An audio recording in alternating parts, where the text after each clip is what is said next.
I'm Brian Norcross with a Hurricane HQ Minute on why the forecast cone can be misleading. As popular and beneficial as the cone is, the hurricane forecast communications, Hurricane Ian showed us that people can get confused if they focus just on that one graphic. On Friday, a little less than 5 days before landfall, Ian first became a tropical storm.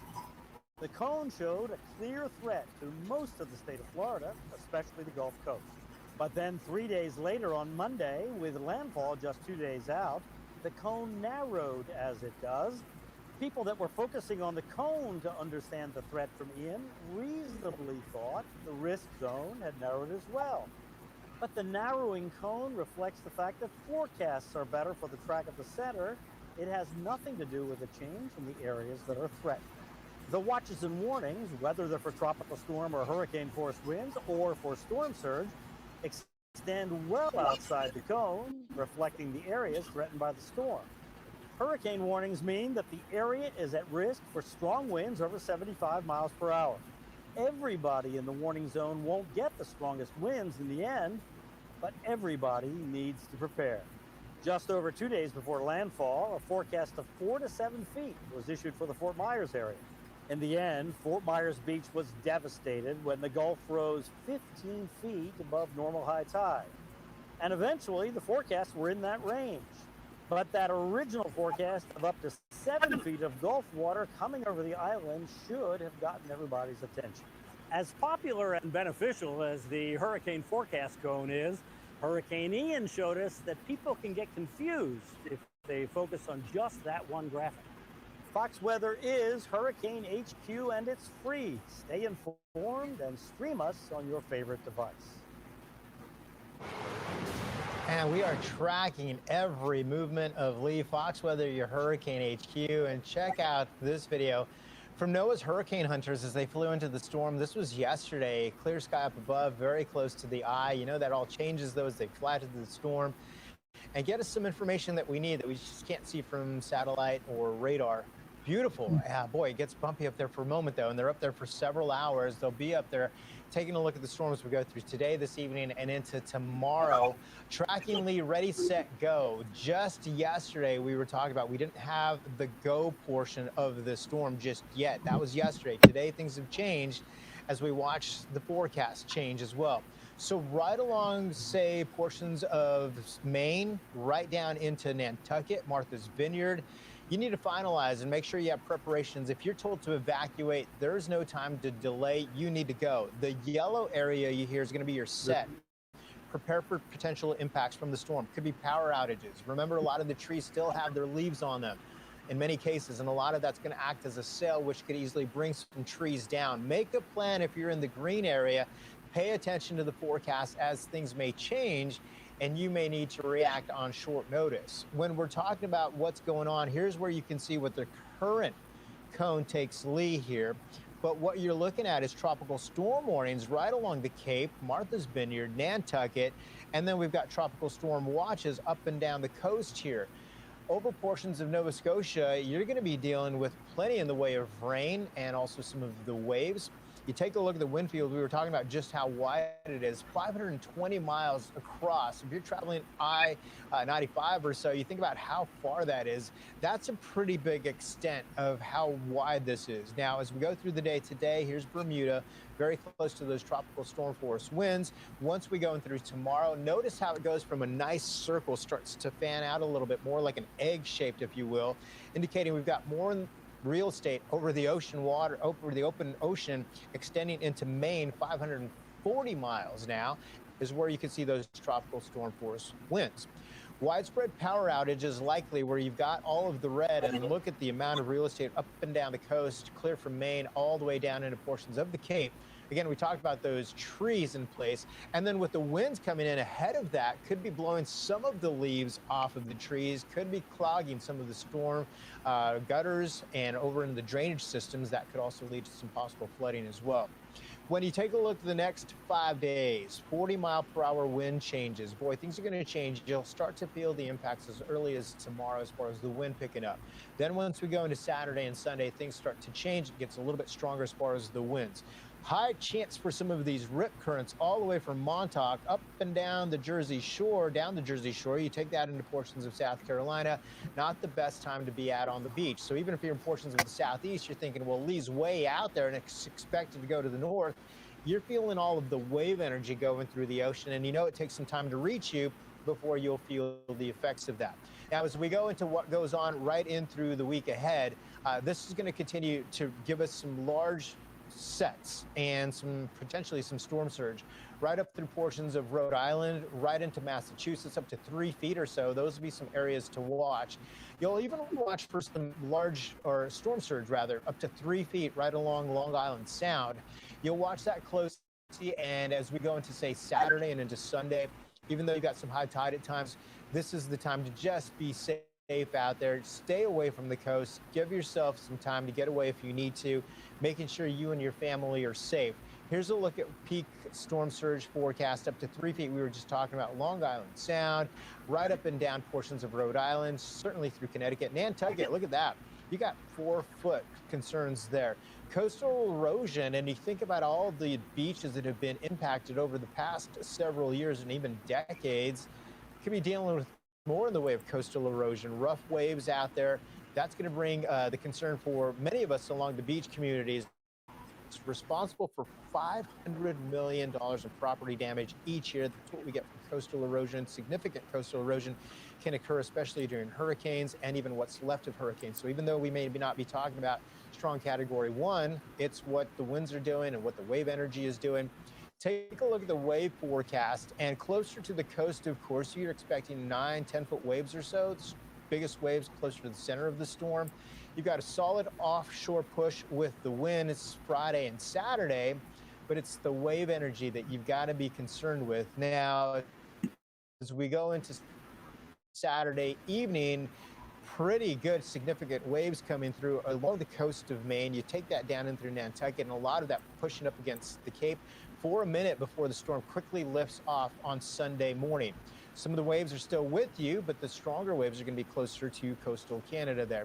Lee forecast as far as the rain, all shades of yellow. You're looking at 2 to 3 inches of rain, widespread, darker shade of green, 1 to 2 inches of rain, and flash flood threat is for a good chunk of Maine there. We do want to bring in our good friend, Fox Weather's Jane Menard, to walk us through what we know so far with Lee's impacts city by city across New England.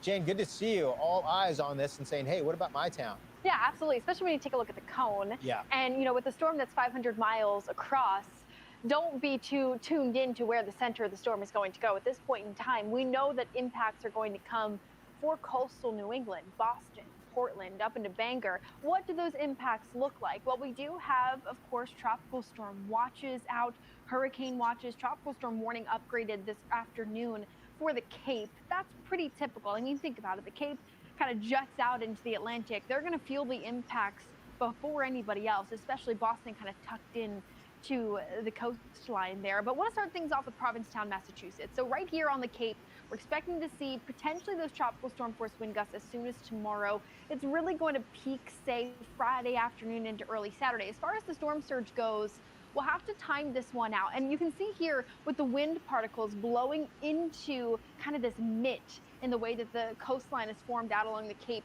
It's going to be early in the day on Saturday that the threat for storm surge is going to be highest, especially for a place like Barnstable. You get out into Eastham up towards Provincetown. But eventually, as we go through the second half of the day on Saturday, note the wind shift. Provincetown perhaps getting a little bit worse of the condition with the winds now shifting to the east, and that's going to pile up all of that water to close out the day on Saturday. Winds begin to relax, and Sunday is a completely different story. This is all coming in for the first half of the weekend. Sunday, it's almost going to be like night and day, Craig. This is kind of like a hit and run in some ways. Portland, Maine, we've got 1 to 2 inches of rain in the forecast here. This right along the 95 corridor, and I think most of the impacts for any coastal towns are going to be 95 eastward into the Atlantic coastline. We could see some 60-mile-per-hour winds. That's not a possibility. It's going to come in wind gusts, so it's not sustained and it's not the entire time. But think about it. We've got these big trees with all of the leaves on them still. You've got a wet ground because of the rain that's going to start to spin in early Saturday morning. So we could be seeing some downed trees, maybe some power outages here and there. Rain really picks up as we go into the early half of Saturday afternoon, really kind of locked into the rain for Maine. This, very, unsettling for anybody who has birthday parties, soccer games. This is the inconvenient weather that we don't want to have to work with. Note the wind shift though, winds coming offshore. That's going to help in the way of keeping maybe some of that, beach erosion and coastal flooding at bay a bit, because winds are kind of pushing that water away from land. Rain starts to let up Saturday night, kind of lingers into early Sunday morning. But even overnight Sunday, you can see most of the showers start to pull out of Bar Harbor. So for Bangor, winds really pick up as we go into early Saturday morning. Much of the day tomorrow, you still should be sitting in an okay position, but the waves will certainly start to creep their way in. Boston, Beadtown, we've got about a half an inch of rain in the forecast. Flooding concerns are not so great here, but we'll have to watch how things unfold as far as what the waves look like coming on shore into the coast here. We could see some storm surge in those low-lying areas of the metro. We'll likely see some breezier conditions, but Boston, I think, kind of sits in this position where there'll likely be kind of protected barrier from the storm. It's really just going to be the wave heights that will be the bigger concern for Marines. Jane, good to see you. You can be with Ian Oliver in 30 minutes. We'll continue to track this as well. Thanks so much. And our full team coverage continues all weekend across New England. We will be there as Hurricane Lee arrives. We're fanned out everywhere with you 24/7. Stay with us. This is Fox Weather, your Hurricane HQ. What's up, bro? I'm Brian Norcross with a Hurricane HQ Minute. What the heck is the ITCZ? That stands for the Intertropical Convergence Zone, and it's a feature that's in the Atlantic every hurricane season, and it can hinder or help hurricane development. To understand what's going on, let's look at the wide view. Well, you know about the Bermuda High over the Atlantic. That's what brings summertime weather to the east coast of the U.S. Well, in the southern hemisphere, you also have a high pressure system, but it rotates the opposite direction. It's called the St. Helena High. And where those converge, what do you get? You get a general rotation in that area from that converging wind, and that converging wind produces a band of showers and thunderstorms. Well, that rotation with the showers and thunderstorms can actually get a spinning system going or enhance a spinning system where those winds collide. And sometimes there are so many areas spinning in the ITCZ that a tropical disturbance has trouble establishing a spin of its own, which it needs to develop. It moves north in the summer and south in the winter because it is a monsoon kind of thing. And now you know. Stay with Hurricane HQ this hurricane season. Download the Fox Weather app now.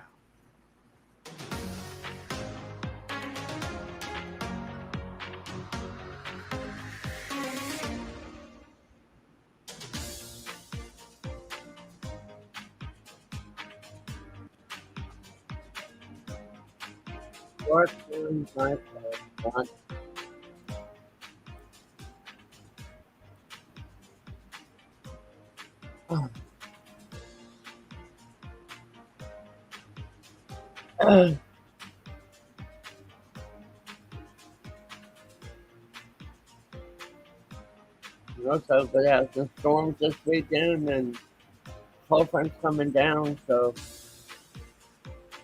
looks like it could get cooler for us, hopefully.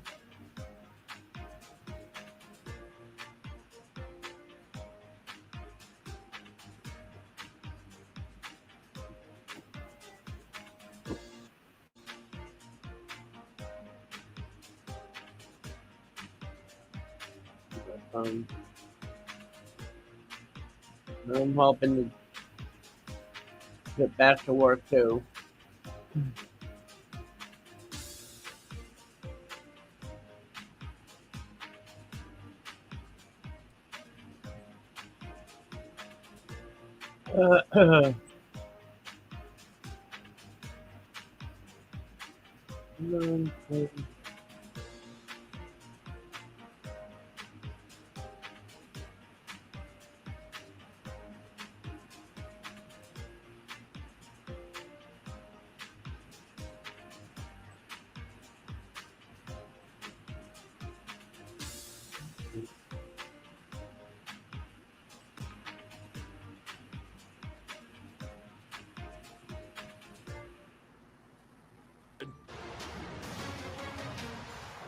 Right now on Fox Weather, here comes Lee. Tropical storm warnings are up for Cape Cod, Martha's Vineyard, and Nantucket as New England awaits Hurricane Lee. All of coastal New England is on alert for potential flooding rain, wind, and coastal Players going to erosion make landfall today, but I don't. Bermuda is already feeling the effects of Lee right now as it passes by to the west. A tropical storm warning is in effect as strong winds, powerful surf, and heavy rain slam the tiny That dark red. The very latest. That's very cold. That is all cloud a preview tops of what we of could the see thunderstorms here in the U.S. in places like down east Maine and the Cape, with all of New England on alert. Conditions are still anticipated to be similar to that of a nor'easter because the spread of the storm and the wind and the rain will extend far beyond the center of it. I think by tomorrow, there's going to be untenable conditions. You won't be able to go into the water. So, when we hear a storm's coming, everybody, go outside and batten down the hatches. So we always do. Yeah, big, powerful nor'easter, and this one's got a name. Fox Weather is your Hurricane HQ, and we have all the forecasts you need, the information you want with this still developing threat. Keep you safe in the days ahead. Good Thursday afternoon. Thank you for watching Fox Weather. Right now, it's 3 o'clock on the East Coast, noon out west. I'm Ian Oliver, and this is Fox Weather Now. Right now, of course, it's all about Lee. It's a Category 1 hurricane still, a very large storm with hurricane-force winds that extend out about 90 miles from its center. The tropical storm force wind field extends out more than 300 miles. It's a lot of territory, and that's a big part of this equation, even with the storm that's expected to stay offshore. So it's churning just off to the west of Bermuda. Get this live picture from Bermuda, which has experienced tropical storm conditions. The winds in the latest update from the National Hurricane Center at about 85 miles per hour. But what we're already noticing with this system, the beginnings of an evolution of its overall structure. It does develop some extra tropical characteristics. That's why you're hearing the word for this one is weakening, this so is a storm it's that not as eventually strong looks like that as it picks up speed as the and past moves off to the hurricanes north. have We been. expect that within 48 hours or so from now, some of the strongest impacts arrive on the coastline in places like the Cape and down east Maine. I mentioned the structural But the areas changes. that You are can going to see some get of the hit, dry they're going to air get hit hard. eroding the southern side of this circulation as we start to see it take on the shape of more of an extratropical system. That's a process that will get going in earnest tomorrow, and then especially into the early part of the weekend. But there is a big reason when we're talking about the huge geographic size of this storm system, why you've got tropical storm that warnings darkest in effect reddish islands, orange, as well as down east Maine and that's parts of dry Atlantic air. Canada. For more on this, let's get over to Fox Weather's hurricane specialist, Brian Norcross. When the dry air gets entrained into the storm, it'll weaken it. Area when you're talking about the Cape, which just sticks out into the Atlantic. Right, and so that's closer to the center of the Right. storm. That's where more of the winds would be. And look at this, Yeah, Ian, you can start to this see, you weather- talked about it, the Dude, this weather transition has to been tropical. weird. A variety of things come with that, right? One is it's because the jet stream is coming in here like this, so it's tending to push This dry weather's air and been evolve really the weird, system. and But the I'm other like thing is scratching that my head, tends like, to put what more the of heck's the bad going weather on? on the left side of the system. Because And we I already didn't are really have the seeing that. You can see much where of the storm the season this computer year. It wasn't enhances really the active as it thunderstorms has on the been. left side, and look at that there. We It's had not done the that. We had right that front hurricane. quadrant like you very I often hit see. The storm will stick a out bit farther bend. on the right, but the strongest cells and But heaviest we didn't rain really. are All we likely to got be was on the rain, the wind. left, and it's Yeah, evolving some to areas that. were Now, flooded. Ian was talking about it being big, and it is. It's a very large storm now, but I want you to This weather's watch it just been over the really next weird day and this a year. half as it goes to the north. Here we go. Watch the thing grow and grow and grow and grow. Now, this yellow area is the National Hurricane Center's analysis of how far out the 40-mile-an-hour winds or higher extend. And you see they extend over the Cape. And this isn't like blowing 40 miles an hour like crazy. This is the idea, if you divide the storm into quadrants, that in this area there are 40-mile-an-hour winds out that far. They might be here and here and here and here and here, but they The extend red, that's out where that the far strongest in winds part. are. So the idea is that here up here in Acadia, this 75 whole area of Maine plus and to Canada is called Acadia. Up in that area, including down east Maine here, and also the Cape, mostly Cape and the islands, that's within that tropical storm area. This is where the hurricane force winds are forecast to be. And you can see if the storm goes up that way, why they've got hurricane watches in effect for that part of Maine and Atlantic Canada. So here's the idea in terms of the peak winds anywhere in the circulation, Now, not this necessarily hurricane, in this kind of storm related to the center. it You'll see wasn't when even it is more of forecast to a hit the beam United of States, but the now it cape is. there. The idea is to have a 75-mile-an-hour hurricane. And I hasten to add that Sandy was a 75-mile-an-hour sort of hurricane, one of these transitional systems like this, when it made landfall in New Jersey and caused havoc up and down the mid-Atlantic coast. So the circulation, the difference is that obviously Sandy came in this way. This is going to go into northern Canada or Atlantic Canada or northern Maine, and the coastlines are completely different in these two different places. In northern Canada, northern Maine and Canada, they're used to very, very high tide swings, and it's a rocky coastline, and it's just a very, very different place. Yeah, that's playing part. Is how much of this left side is going to affect the populated part of New England here. If you see, the models are in very good agreement. Hurricane Center right down the middle of the cone. And there you see the consensus. That's what they base the cone on, since everything agrees. Let's go with the agreement. But here's the slightly disconcerting thing, Ian, and that is that when they run the program to look at track confidence, you get this wide diversity. Just like it has been, the faster ones are over here, but there are a significant number of slower ones. So we're still a day and a half away, right, from the 8 a.m. nominal 8 a.m. Saturday, right? So the point is that things can change in a day and a half, and we want to just keep an eye on that. You have to watch that closely. This is the GFS and the Euro? This is the GFS and the Euro, right. And this is the difference, which I know a lot of folks, they've wanted to know these answers, and they want to know why it's not locked in. Yeah, the deterministic and the consensus is kind of right down Main Street, the middle of this cone, but unfortunately, this is the difference between a significant event for a good portion of coastal New England and, I hate to say it, more of a nothing burger if it's on the right side of this forecast path, because of the overall structure and the path of this system. Exactly. So this just gives us pause at this point. So this is what we're going to watch for here over the next day and a half. Yeah, even the models don't know where it's going to go. The European is right, and that's right down the middle of the cone. There's where the band of heaviest rain and strongest winds are. And of course, includes down East Maine and a good part of Atlantic Canada there, Nova Scotia. But and over the metropolitan Boston, the hub there from Manchester all the way down to Providence, it's not much. Showers. It's not much, right? But look how close it is. Look how close that is, and look how close it is to the Cape. And of course, the Cape is going to get windy because you have the exposure there, and with the wind coming in from the north. So again, the European model shows, but gusty winds over the land. But nor'easters bring gusty winds. Although the difference here is there are leaves on the trees this time of year, which is a little different dynamic and can cause some power outages, even with winds gusting in the 30, 40. If there's a silver lining, is that nobody's shoveling from this particular event, right? That's exactly right. So one other thing to mention, and this is for people that look at this on the National Hurricane Center website, this is the odds of it happening, the odds of, let's say, tropical storm force winds in the dark yellow. And you see the odds there, 40-50% just offshore, or 30 to 40% right over the Cape there in the light yellow. But the Hurricane Center is emphasizing that this is based on an average size storm. A larger storm increases these odds.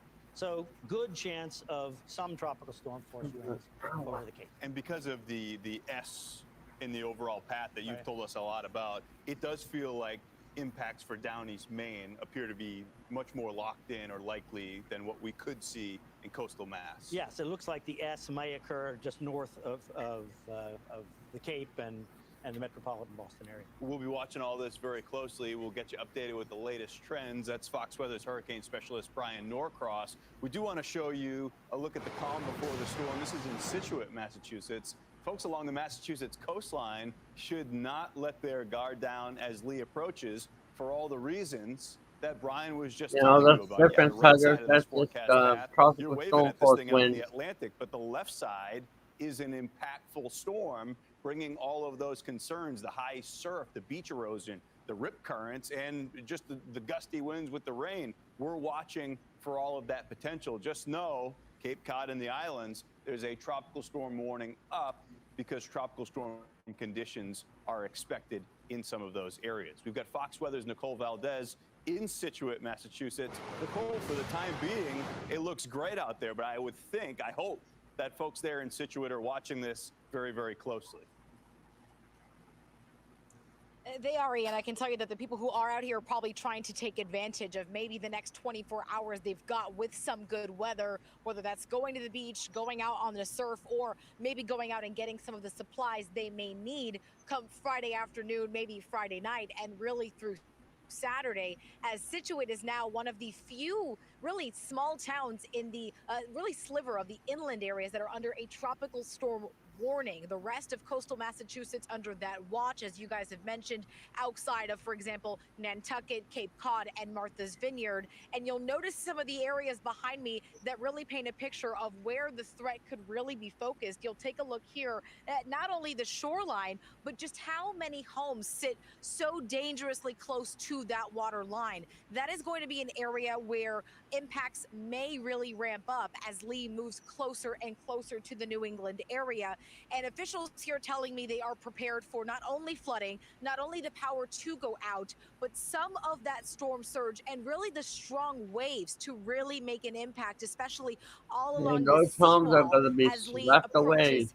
On top of all the rain, on top of all of the wind. So there are all of these impacts that are associated with the tropical storm that they are really focusing in on right now. In fact, town leaders here have now initiated daily advisories for those who live in the area so they can keep up to date with every change that happens, every advisory from the National Hurricane Center, because really the direction of this storm is key to what impacts we may feel here. And that's been very evident from town leaders, including the administrator who spoke to me just moments ago. This is one of those storms where if the track changes by 20, 25 miles, the impacts are going to change significantly. So we like to tell people, be prepared for the worst, hope for the best. Right now, given the track, we don't expect to see major flooding, minor flooding, maybe some moderate in our low-lying areas that No, generally she won't do that. but She's for the most on part, we're TV. hoping for the best. And really the key in National terms Weather of where we Service. could see some of the greatest impacts is surrounding that high tide time. So that happens here in Scituate just after midnight and just after noon. So those are going to be the times where things might pick up and really we start to see maybe some of the more intense impacts, which is why that preparation is going to be key, especially for all the homes you see around me that are very close to where that water could start to rise. So whether they want to board up their homes, maybe move anything that's on a low-lying area, maybe further up, whether that's a car or maybe getting a boat out of a harbor, all of those things are really things that Ian, leaders are hoping people start doing today, not wait until even midday tomorrow. Yeah, Nicole, the town administrator said it best. These folks are well versed with storms like this. 20 or 25 miles makes all the difference between tropical storm conditions and more significant impacts and maybe not so much. So we'll be watching that. Nicole, thank you. We'll be checking back in just a little bit. Fox Weather has you covered around the clock with coverage all weekend long. Our reporters and meteorologists are spread out across New England with the latest on Hurricane Lee. So we got you covered. There are a lot of towns like right there in Scituate, which are likely to see potentially some nasty weather as we move past tomorrow and into the weekend. We've got Fox Weather's Jane Menard with us to help take us through some of the spots that we're watching most closely. And it is, Jane, a little conditional, as we've been talking about, entirely left or right on this forecast path. And so when you look at this, just know that this forecast is likely to change. In some ways could be better, but also too, you might see the sunshine icons go away and more rain for your day on Saturday. So just be tuned in. It's one of those forecasts, especially for a place like Boston. I think, you know, maybe certainly more protected than the Cape is. You know, we get this offshore push of wind. These are wind gusts throughout the day, Saturday afternoon. 30 to 40 mile per hour gusts. I mean, it's inconvenient. We've got trees with leaves on them. And so downed trees certainly not out of the question. But pointing out, I mean, these are sub-severe wind gusts and something that Boston can certainly handle. Right. Unfortunately, you've dealt with a lot worse than this with some of the fronts that have moved through this week. with the rain, that may have actually weakened some of these trees. So that's something to watch. But the key is these are gusts. These are not sustained winds that we're thinking, at least for the Boston area. That's right. And we talked about the wave forecast. I mean, these are also impressive in and of itself. I mean, you got a place like Situate, 7-foot waves, but as we were just talking with Nicole, you know, these homes are built on pilings. They've got seawalls, and a lot of this, you know, are going to be able to handle. We'll have to watch how a place like Provincetown is going to handle maybe a little bit of that surge that comes in, but it's also tidal waves and what that's going to look like. We'll watch for all that. These are some portions of the coastline that can get nasty in nor'easter type setups where this eventually has a big look just like that. So they're built for this. Again, we've got you covered through the rest of the weekend, all weekend. It's not just houses and storefronts that could. It's 90. New England's It's oyster 90 here. relies on relatively calm seas, which is not what the area is about to experience. Up next, we'll speak with an oyster farmer and hear his pearls of wisdom about preparing for a hurricane. Stay with us.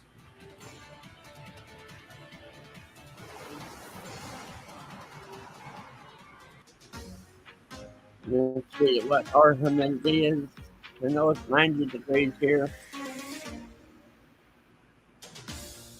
It'll get very, very hot where the storm is heading. It'll get hot.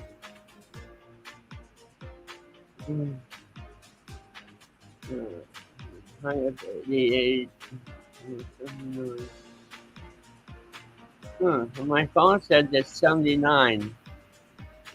But on my computer it says 90, so I don't know which one is accurate.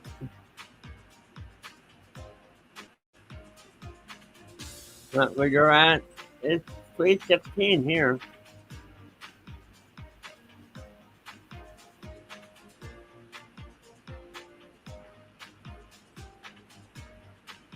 You know, our sun goes down.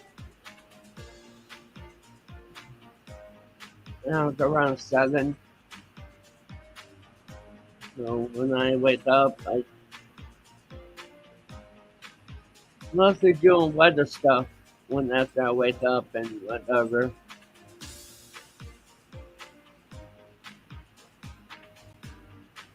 There's fan pages that I'm an admin on.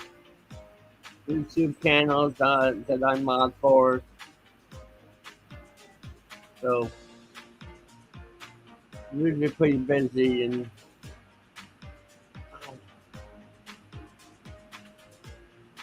yeah, that happens. That'll happen.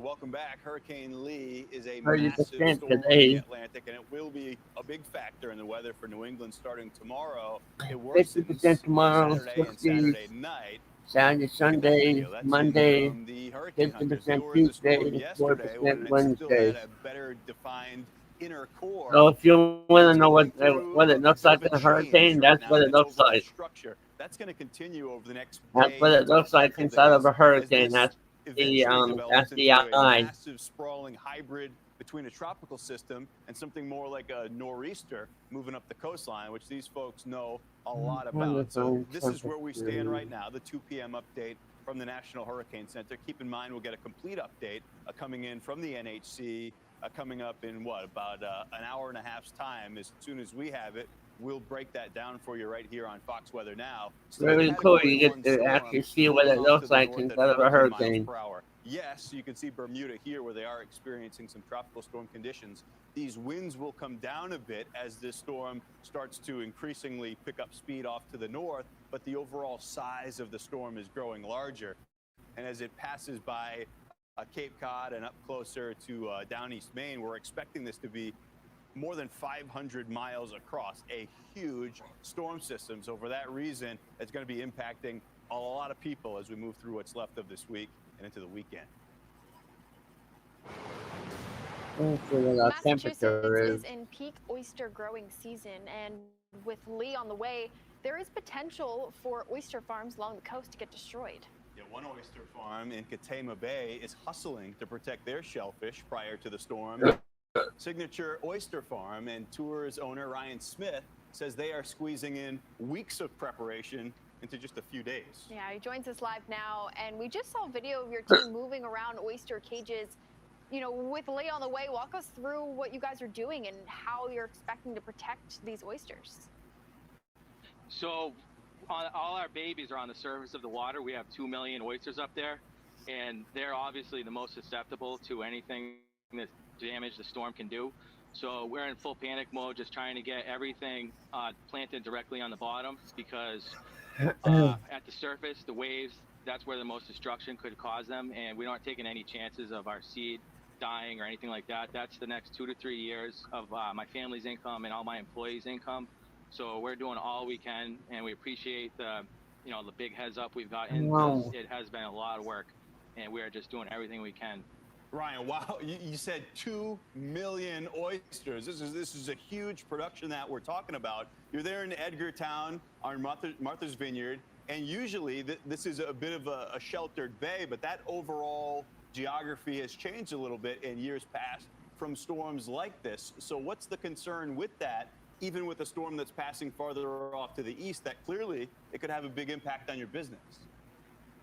Yeah, I mean, anything can happen with a hurricane. 91 Like here. you said earlier, The the wind 20, is 25 mile an hour speeds 59%, can make a big difference. 2.75 Storm wind, surge, west wave at heights, 9. the winds. We're protected by a barrier beach So- that on the other side is the Atlantic Ocean. If that beach 59, were to I get don't destroyed, think that's that then we bad. could all potentially go out of business.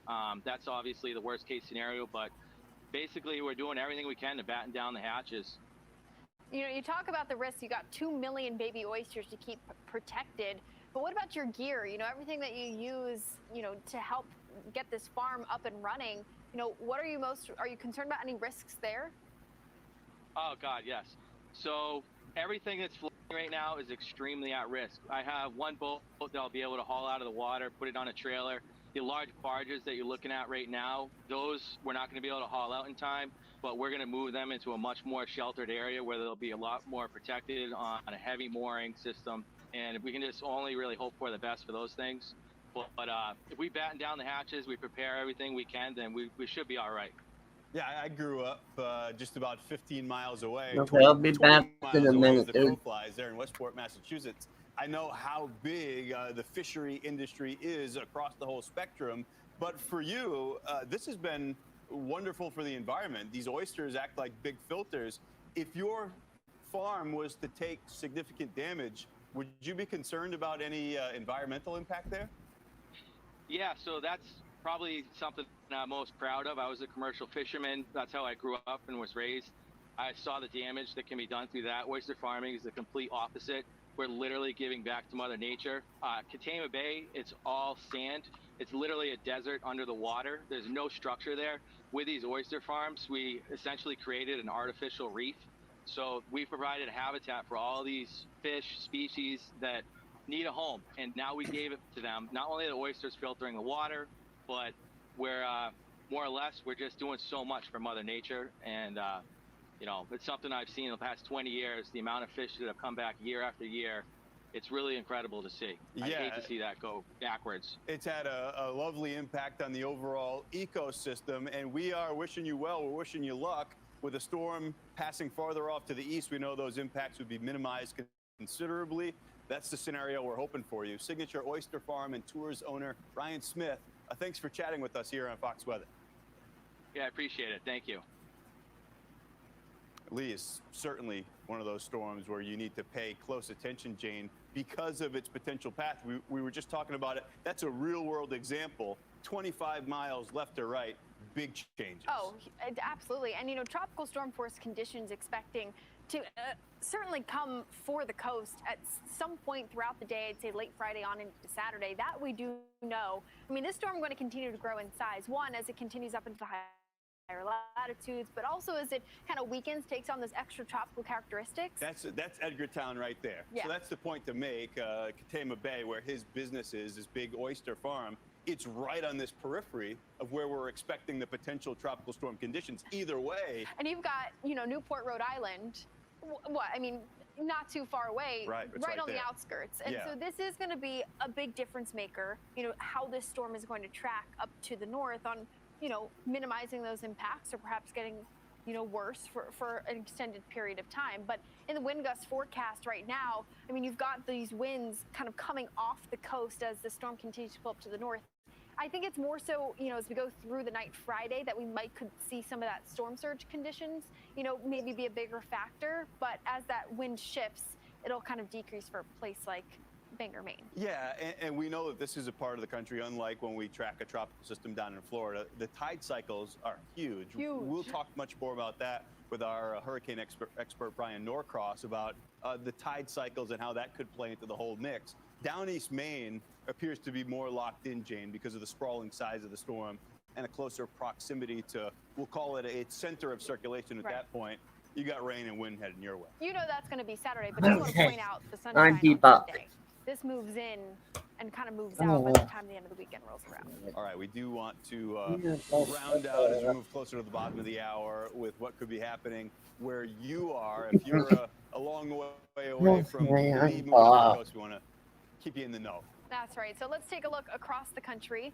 We start things off in the Central Plains. We have a big cool down. It's been a big talker for everybody who's living in Dallas, Oklahoma City. You've got 70s and 80s on the board. And, after coming off such an miserably hot summer. 81 probably feels like 51 in Dallas. And that we mixed in a little bit of rain. I mean, this is like hallelujah. We needed it. This is the portion of the country where we've seen the extreme and the exceptional drought developing. So any rain or a single drop of it is beneficial, but this has actually been significant. Yeah, and we're going to keep that going as we go through the day today. Of course, we're going to watch for any potential of flooding as we go forth, into the afternoon today. We're going to have to kind of watch central Texas, Waco, I-35 westward, but even up into, the Rockies where we could front see front range of Denver kind of dealing with some showers and thunderstorms as we go through the second half. At least for Texas, though, yes, there is some hazard with this rain, but they're in by any means necessary territory.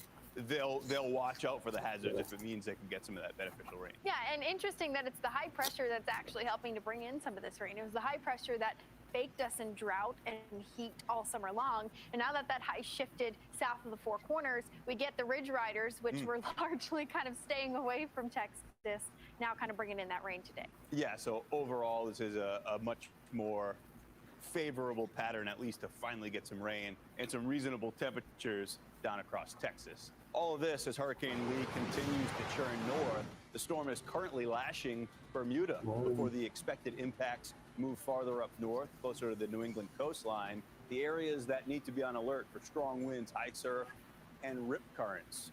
That's when Fox Weather Now comes right back.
Hey, good Thursday afternoon. Welcome back to Fox Weather Now here at the bottom of the hour. I'm Ian Oliver, and of course, the story of the hour, every minute of it, is Hurricane Lee as we move forward through what's left of this week and into the weekend and the potential significant impacts on portions, at least, of the New England coastline.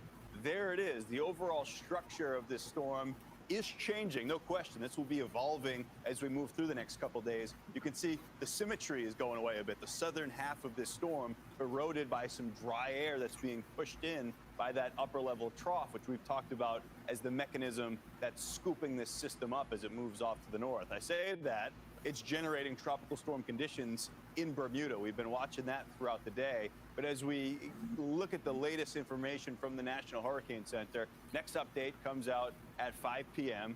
We'll bring that to you in real time, the latest information as we get it. But you look at the motion now off to the north at 14 miles per hour. As this moves off to the north and interacts with that dip in the jet stream, we will start to see the overall structure of this storm change considerably as it begins to take on some extratropical characteristics of a storm that you would see in the much higher latitudes, which is where this system is heading. And you can even see some of that dry air getting pushed into the southern, the southeastern flank of the storm system by that dip in the jet stream. So these are all processes that play into the overall story that Lee will become. So as we take a look at some of these impacts and what we're seeing with the evolution of the storm system, we've got Fox Weather's hurricane specialist Brian Norcross with us.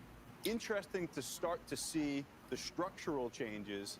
I do think it's less of a focus on, 85, 80, if this becomes a high-end tropical storm, more on the sprawling size of this system. And as you always say, it's impact space. That's the message. And the bigger storm moves more water, and that's why we're some concern about what goes on at the coast.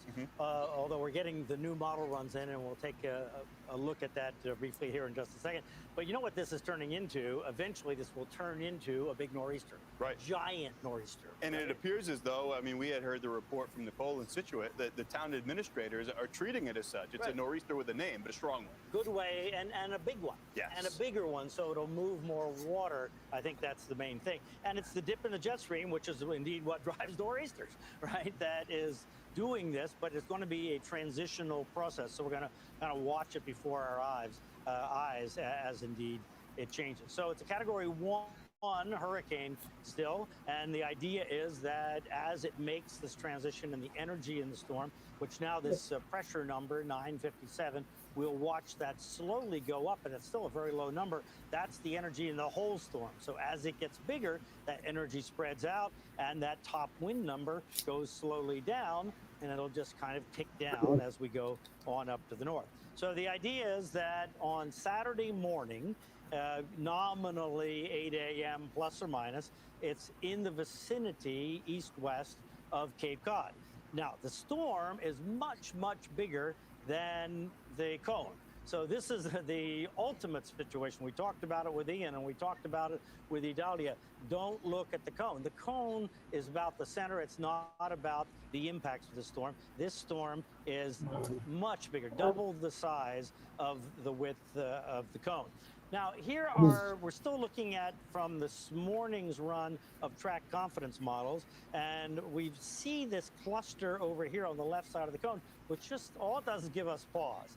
Because when we see a wide spread in these, that's an indication that there are things going on in the atmosphere causing a little uncertainty in the track, in that part of the track. And when they're wide like that, like wider than they were yesterday afternoon about this time, then we say, okay, something in the timing of the way the jet stream and the storm are interacting gives us a little pause there. And the new European model, which is not reflected here yet, it will be shortly, did this nudge to the left toward the coast just very, very slightly. But the slight differences make a lot of difference in this case. So, Ian, this is the new European.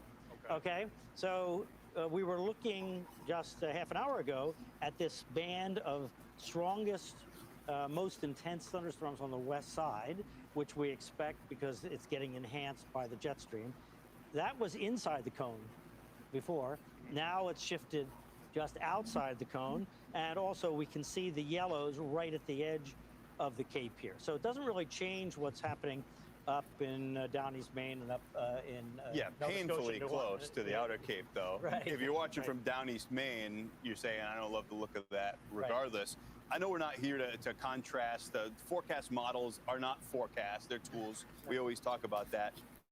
For as good as the Euro was with the Dahlia, it does appear as though the GFS all along here has been a little bit faster and a little bit more to the right. The Euro kind of came more into the line with the rest of the thinking of the forecast models here.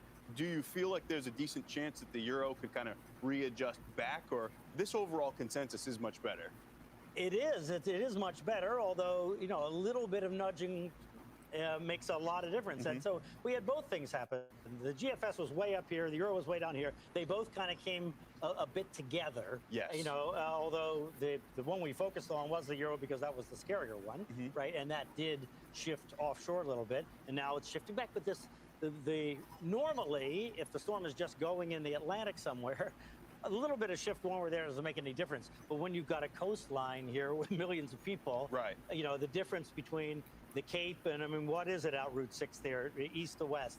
Is it 40 miles? Something like that. It's not much. It's not much, right? So the difference between the storm shifting that far is not a whole lot. Now, you know, yellow, that's still just 2 to 3 inches of rain, but this is all saturated ground here. So we get heavy rain over the land, the streams and creeks and are all bankful already and saturated. This has been a suboptimal lead up to all this at the very least. Yeah, exactly. So that's why they have tropical storm warnings up for the Cape and the islands, because obviously it's too close to call. And actually, if you look at the European model, there are tropical storm force winds forecast by that model over top of the Cape now.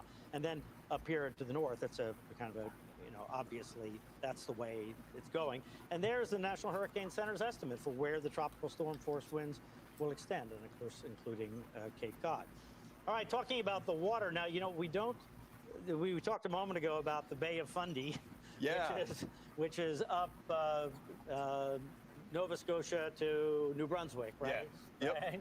And the tide swings there being up to 50 feet. Yeah, went to St. John last year. It was one of the most bizarre things I had ever seen. Boats that are just completely out of the water when it's low tide. And even at the base of it, I think it's 11 or 12 feet or something like that at the bottom of it. And that's the water sloshing like a bathtub. That's not the moon and the sun kind of tides. But in any case, the thing is that the forecast is for up to 3 feet.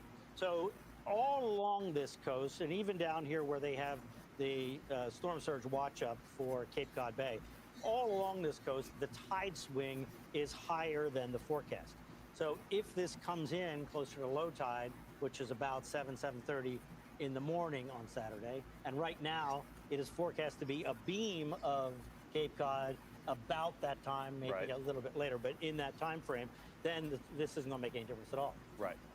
Because the rise is going to be less than the high tide would be. They're literally canceled out. Right, canceled out, right. So anyway, it's not that this is nothing, and especially here, adding 2 feet to the beaches all along the south shore of Long Island, that's significant, again, only at high tide.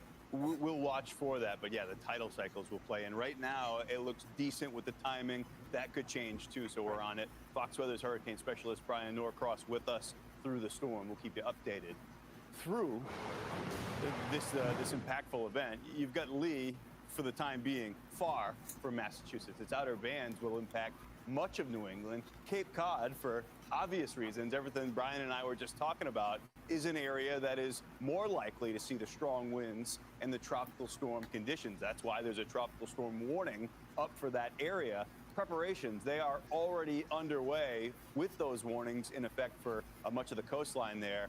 Fox Weather's Katie Byrne is on the Cape with the concerns for that area. People on Cape Cod are getting ready for Lee. This is one of the last days to prepare and maybe enjoy some sunshine before storm conditions move into the New England region overnight Friday. I am a weather prepper. I used to work in an ER, so I was an emergency management person for my hospital, so I bought an emergency kit. I got a couple of things of water, and I have a generator. As Lee rolls into New England, some surfers are catching their last few waves before the storm at Nauset Beach. Dean Miller came to see how big the waves were on Thursday. He's hoping the storm doesn't wash away the beach he's been coming to since he was a kid. I had to come see the waves, see what was going on.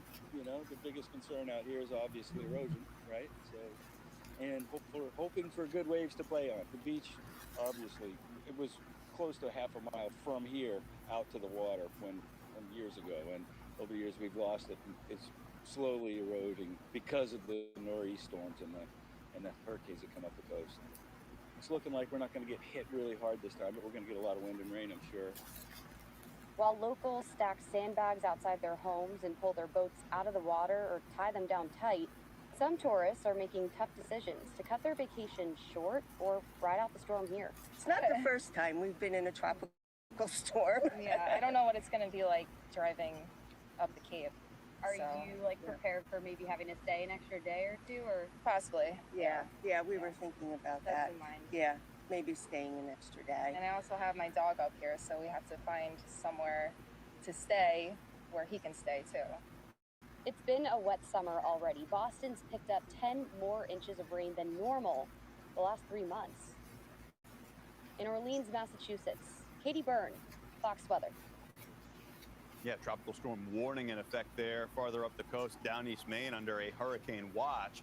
Fox Weather has you covered around the clock through what's left of the week and all weekend long. Our reporters and meteorologists are spread out across the region with the latest on Hurricane Lee. And Jane, yeah, we were just talking about down East Maine being under that hurricane watch, the greatest risk for direct impacts because of where they are situated much farther off to the north and east. So yeah, I do think there is still a bit of a question mark how far inland these impacts go in eastern Massachusetts. But unfortunately in Maine, you're pretty locked in. Yeah, at this point we know rain is coming, we know winds are going to pick up, but eventually the coast is going to see those big waves. It lasts for maybe about a 24-hour stretch, and then we start to see things subside. But I mean, be locked into rain. Sunday, you know, I'm keeping my eyes on Sunday because I think we can salvage maybe some of the weekend. Yeah, this is in and out. It's in and out quickly, and that happens when these storms come up, you know, the coast. They typically pick up in speed, but rain starts to settle in overnight on Friday, and we get to see these really heavy rain bands come in throughout the day on Saturday. Again, it's going to come in waves, but Bar Harbor, I mean, 8 o'clock, we're starting the morning with heavy rain, and then that's just going to continue to pull its way in as the center of the storm passes up to the The nice thing about in and out too is that right now it's fantastic. That's Scarborough, Maine, right behind you, live picture. It looks gorgeous, Jane, but as Brian was telling us, it's the jet stream picking this thing up, so that's why it's accelerating off to the north. Easily, and you talk about the winds. I mean, Bar Harbor in a position where we will see this offshore wind eventually as Lee kind of pushes up to the east, and that could be helpful. But in the meantime, I mean, we're still going to see wave heights that are impressive as we go into the event. So at the start of the day on Saturday, we've got wave heights, you know, right along the coast at 13 to 15 feet, but as we know, coastal Maine, you know, the way that it's built, we have these big rocks, you know, it's a rocky coastline. Yeah. It can handle something like this. Yeah, it's jagged. It's not low-lying or especially prone to surge, but those are some big waves, so we'll be watching for that, especially as the exact track of this gets dialed in. New England coastal communities are already taking a hit from Hurricane Lee. Cruise lines have moved or canceled some scheduled port calls because of this impending storm. And if the ships don't sail, the local stores don't make any money. That story when Fox Weather comes right back.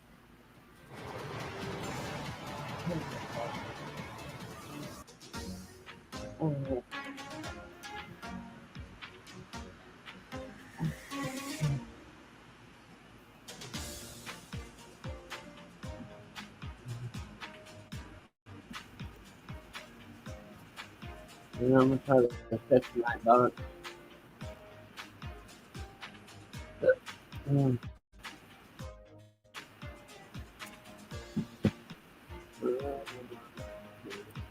Good me. Please me. Good me. Excuse me. I know, I'm trying to fix it so it doesn't post it every 5 minutes.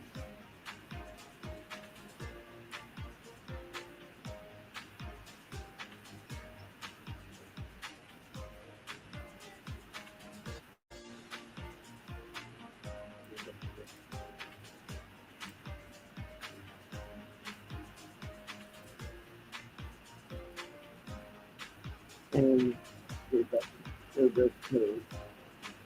And then for the next one, I guess.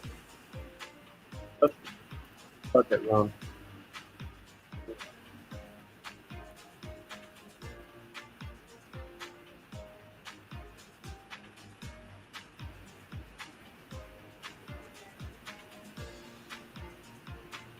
Yeah, it worked.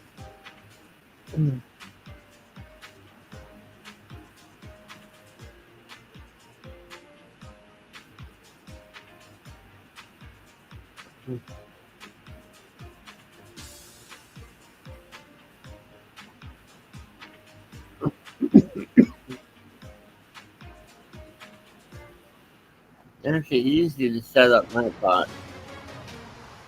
Hey, welcome back to Fox Weather Now. We are tracking Hurricane Lee, which will begin affecting conditions along the northeast coastline starting in about a day, in about 24 hours, with the worst conditions expected sometime Saturday, late morning, afternoon, and into the evening hours. You're looking at some video from Bermuda, where clearly, yeah, this surf has been kicked up. Tropical storm conditions in those areas, and that could be a bit of a preview, coming attractions for folks, particularly in down East Maine and perhaps Cape Cod and the islands, where tropical storm warnings are now in effect. We are waiting on that new update coming in from the National Hurricane Center, a complete update at 5 p.m. As soon as we get that information, we'll bring it to you live right here on Fox Weather.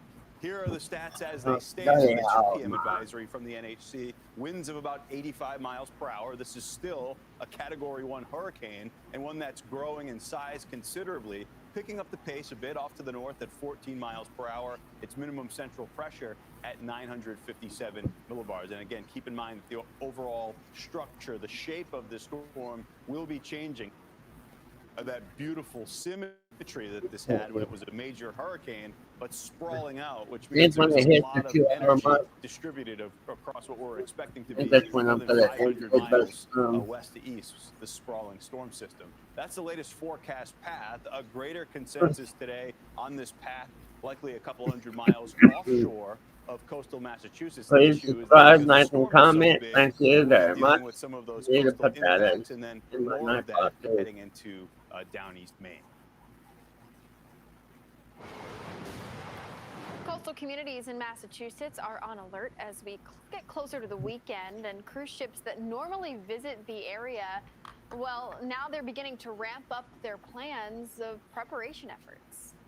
Cruise expert Stuart Sharon joins us now, the cruise guy, to break this all down. And this, even in the absence of the weather impacts, which we are expecting, is certainly generating vacation impacts, which means people are having their plans changed or canceled in some cases. And the businesses that rely on this tourism will be feeling the impacts of that too. So what's the latest with Lee causing some itinerary changes? Well, the latest is a lot of the ships that let's say are home ported up in the Northeast are being rerouted. So ships that are supposed to go to Bermuda are now going to Florida and the Bahamas. And you've got ships that are supposed to do Canada and New England. And they're doing some of the Canada, but they're going to be skipping a lot of the New England stops, unfortunately, like especially up in Bar Harbor, for example. And they're going to be heading south. Caribbean Princess, for example, which left Quebec on September 9th, is going to be making its way down to Boston and is expected to arrive there around September 15th and hold up until the weather passes. And then it's expected to be in New York on the 19th. So unfortunately, some of the itineraries are going to be altered. Ooh, well, let me tell you, I've been on a cruise ship when we were near a nor'easter, and I'm glad that Not we a good time. a good time. It gets a little shaky, but you talk about some of the economic concerns that are coming with missing these ports, missing these stops. How didn't have one here. It's a limited season. Yeah. Well, especially for Canada and New England, it's a very short season. Essentially, almost every time a ship kind of comes in, depending on the size of the ship, it could mean almost $1 million in revenue to the local economies there. Oh, But right. of course, the beauty of cruising is that these ships are not fixated, and they can move to avoid bad weather, and people are going to be safe and they're going to have a good time, and unfortunately, there'll be more ships that'll be coming in that hopefully will fill those holes.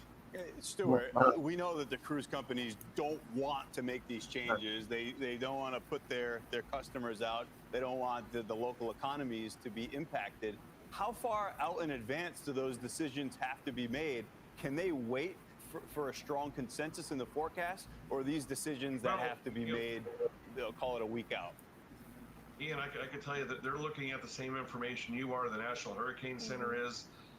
They are making decisions in real time based on, current weather tracks, and they're going to do everything they can to review the current information, and they want to avoid these bad weather systems. The last thing they want to do is alter their itineraries and disappoint passengers. But the passengers on board understand that they've got to do what's they want to stay safe, obviously, and they want to avoid the bad weather. So it's very unfortunate that this happens. Yeah, Stuart, I can tell you, I did this exact same itinerary from New York last year up to Newport, coastal Maine, and up into the Canadian Maritimes. And it was wonderful, but you got ports like Bar Harbor, which are a tender port. You don't want to be in one of those little dinghies or those little boats shuttle into shore in tropical storm conditions. So it's disappointing, but no question it's for the best. You don't want that because their ship will be going up and down, up and down. My pleasure.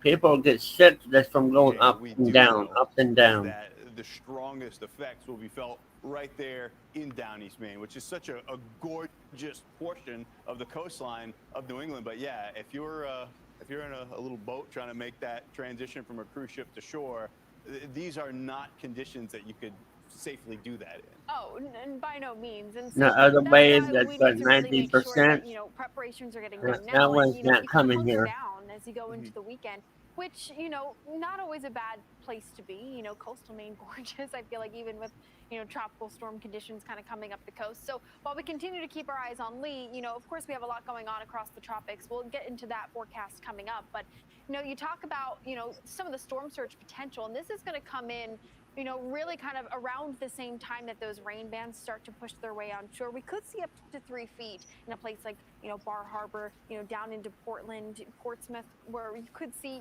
those waves really begin to crash ashore. But the one thing, with the storm surge forecast is the way that Maine is built up, its coastline, they can handle something like this. Yeah, 3 feet.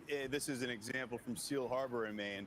3 feet's not changing a whole lot here when you've got a little mini cliffside. It's not California, but it's almost California-ish, this particular portion of the coast there. And, you've got these homes, of course, that are kind of tucked back in there. But I got to say, the way that people have built their homes and their properties here in coastal Maine, it's not the same way in which, the Jersey Shore or the Long Island shores are built up.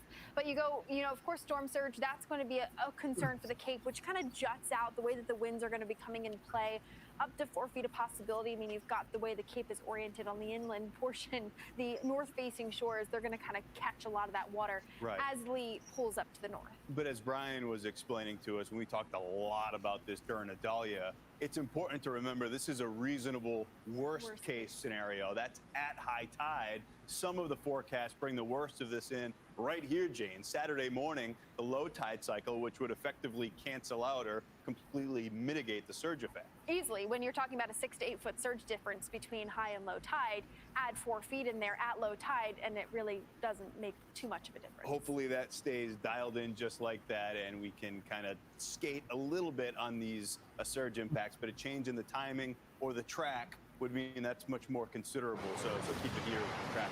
That's right. So let's talk about what's happening else in the tropics. Of course, it is the statistical average of the peak of hurricane season this week. And while Lee has been topping the headlines, we still have, other things to keep our eyes on. Margot is really just a fish storm. It's not going to be one for us to watch going forward, but Invest 97L, that's a total different ball game, and we're going to be watching that one for the week to come. But here's a look at Hurricane Margot maintaining its strength, Category 1 storm, down to 80-mile-per-hour winds. It's moving off to the north-northeast at 6 miles per hour. Not a whole lot of movement between today and tomorrow, but it's beginning its loop, and it's going to continue to slide off to really kind of making this turn down to the south and then eventually back up to the northeast, weakening as it does so. This will take us into the early part of the week, but again, it kind of just stays up into these northern waters of the Atlantic and isn't going to have much of an impact. Does bring in some roof current risk to the Azores for any interest there. But right now, if we take a look across the Atlantic Basin, this here, the main development region, and you can see on our wind scale, weak to stronger winds, this for the upper level wind shear, we're kind of sitting in a bit of a favorable environment for Invest 97L. And right now, that lower level circulation is trying to come together. And with that said, in the next day or so, we'll likely have a tropical depression. 90% chances of what the National Hurricane says as we go into the next 2 days. And so that confidence is high. And if that happens, Nigel is next on the board to be named. But Ian, we'll have some time to watch this one. Yeah, Jane, just in time as we say goodbye to Lee, we'll be saying hello to Nigel as we move on through what is typically the most active part of the season. We do want to check in with our friends across the rest of the country. This is the Southern Plains continues to deal with round after round of storms, though the rain is much needed for this portion of the country. This old front down across the southeast, some soggy conditions in the forecast to close out the work week through southern parts of Georgia, the Big Bend region of Florida, and then along the northern part of the Gulf Coast. Farther off to the west, this is what I was talking about, where it has been quite active with the storms, yes, but the coverage of the rain is almost exactly where you would draw it up as the spot that needs it the most, from the hill country of Texas and points off to the north and west from there. Having any rain in the forecast is phenomenal and helps you out with those temperatures too, which have been brutally hot throughout the summer. That area of high pressure that kept things dry has shifted farther off to the west, and there you go. It's providing for a stellar weather conditions across the Southwest. 94 in Vegas, middle and upper 70s expected in Southern California. So overall, it's a good looking forecast. And if you're looking for summer in the places that are getting a break as we move into the final weekend of summer proper, look at Portland, sunshine, 93 degrees. Seattle is up to 81. So yeah, these are above average temperatures because some place has to have them. That's kind of how this all works. But you look across the northern plains, and yeah, a weak front working on through. You get some showers in the forecast there in Minneapolis. Some of that activity arcing farther off to the south and west from there into southern parts of Nebraska, eventually down into Kansas. So not huge rain chances, but they're there. And you can see some temperature differences on the opposite side of that front. That's going to do it for this hour of Fox Weather Now. Don't forget to download the Fox Weather app to stay up to date with the latest forecast. Very important as we track Hurricane Lee into the weekend. Stay with us.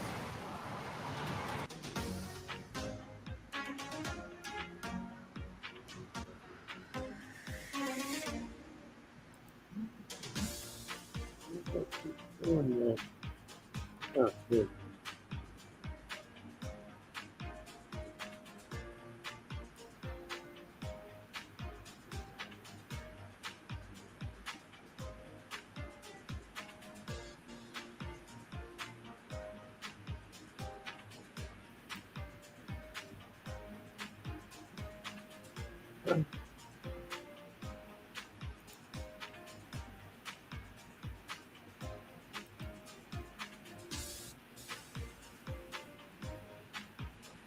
There we are. Let's get this one.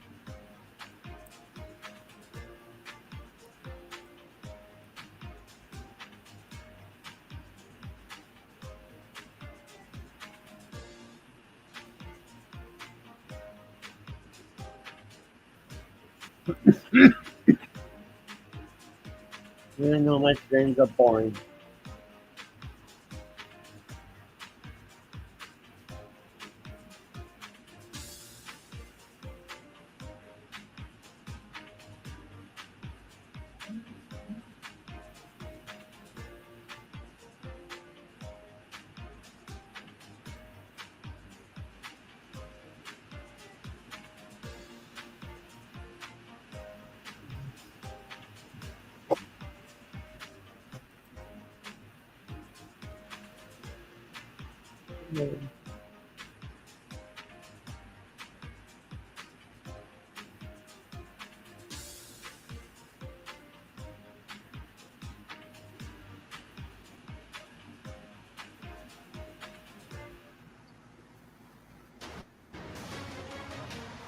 Yeah, right now on Fox Weather, here comes Lee. Tropical storm warnings are up on Cape Cod, Martha's Vineyard, and Nantucket as New England awaits Hurricane Lee. All of coastal New England now on alert for potential flooding rain, wind, coastal erosion as we head into the weekend. Bermuda is already feeling those impacts. This as Lee passes by to the west. A tropical storm warning in effect as strong winds, powerful surf, and heavy rain slam the tiny Atlantic island where tropical storm conditions have been reported. We'll have the very latest.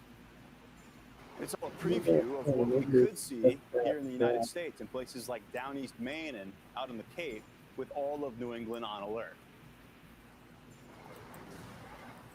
Conditions are still anticipated to be similar to that of a nor'easter because the spread of the storm and the wind and the rain will extend far beyond the center of it. I think by tomorrow, there's going to be untenable conditions. You won't be able to go into the water. So, you know, we hear storms coming, everybody, go outside and batten down the hatches is what we always do. That's it, folks, treating this like a giant nor'easter on the way, and that is a good way to look at this as we track the evolving structure of the storm. Fox Weather is your Hurricane HQ, and we have all the forecasts that you need, the information you want about this still developing threat headed our way. A good Thursday afternoon. Thank you for watching Fox Weather. Right now it is 4 o'clock on the East Coast, 1 p.m. out west. I'm Ian Oliver, and this is Fox Weather Now.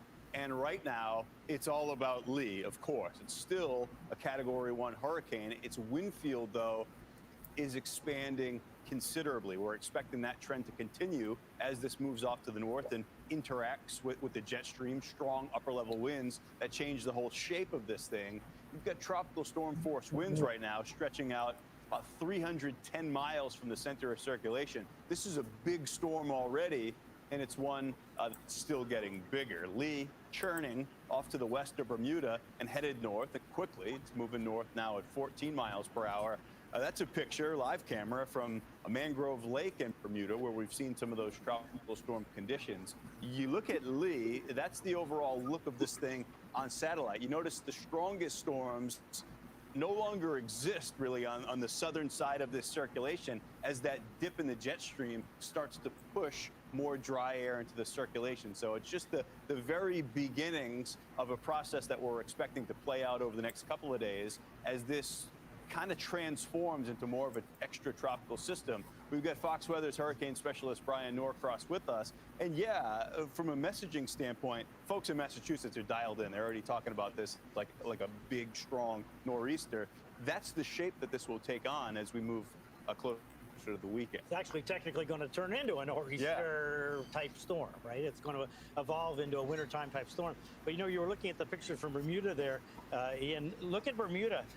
There's hardly any kind of enhanced weather, like the computer is not enhancing anything in Bermuda because the dynamics of the storm are shifting to the left side because they're getting enhanced by that jet stream that's lifting to the north. So the most intense wind is probably in that cell right there, and you see these bands on the west side. So the question is, as it moves to the north, are those west side bands going to affect New England or not, and to what degree?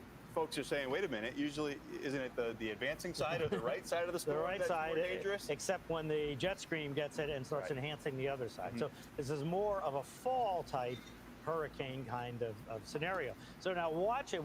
Ian was talking about the thing kind of growing in size. Watch it grow now. Here it goes, bigger, bigger, bigger, bigger.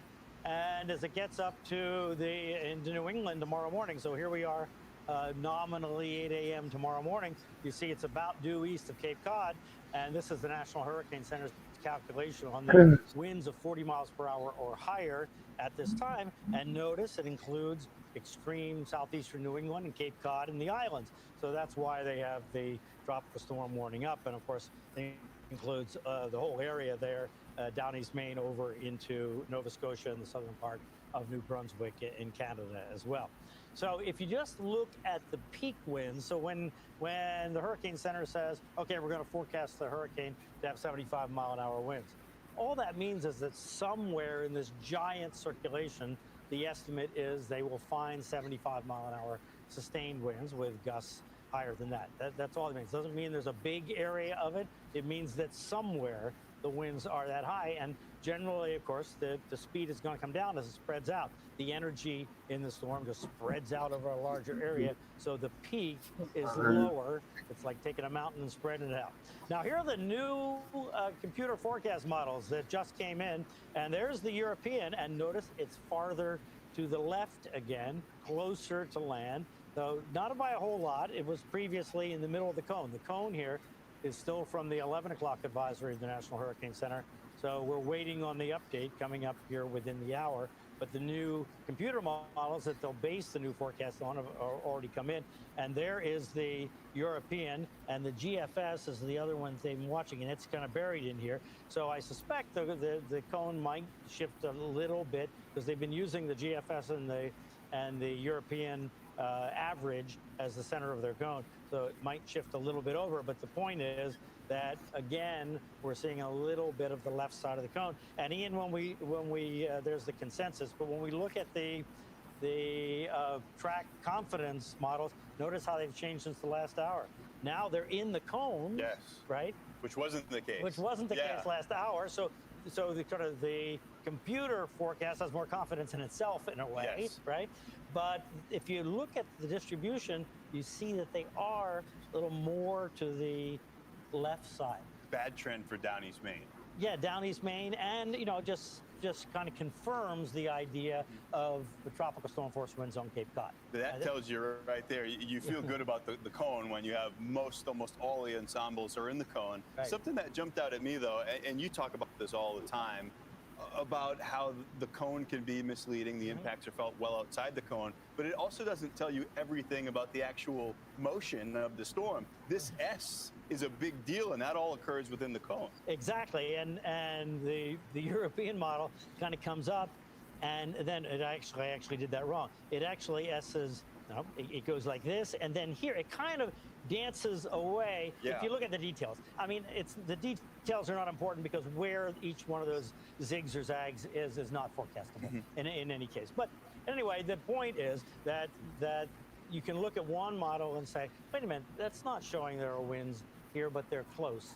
If it's close, you got to be ready for it, for all conditions is the point. And here's the Europeans' version of the heavy rain band. So there is where the intense rain and wind would be, according to the European model, which, remember, shifted a little bit to the left of the cone. And you can see how close it is here to Cape Cod. The yellows and oranges are up in this range here, but it's not just rain, it's also, that's where it's going to bring more wind down to the surface.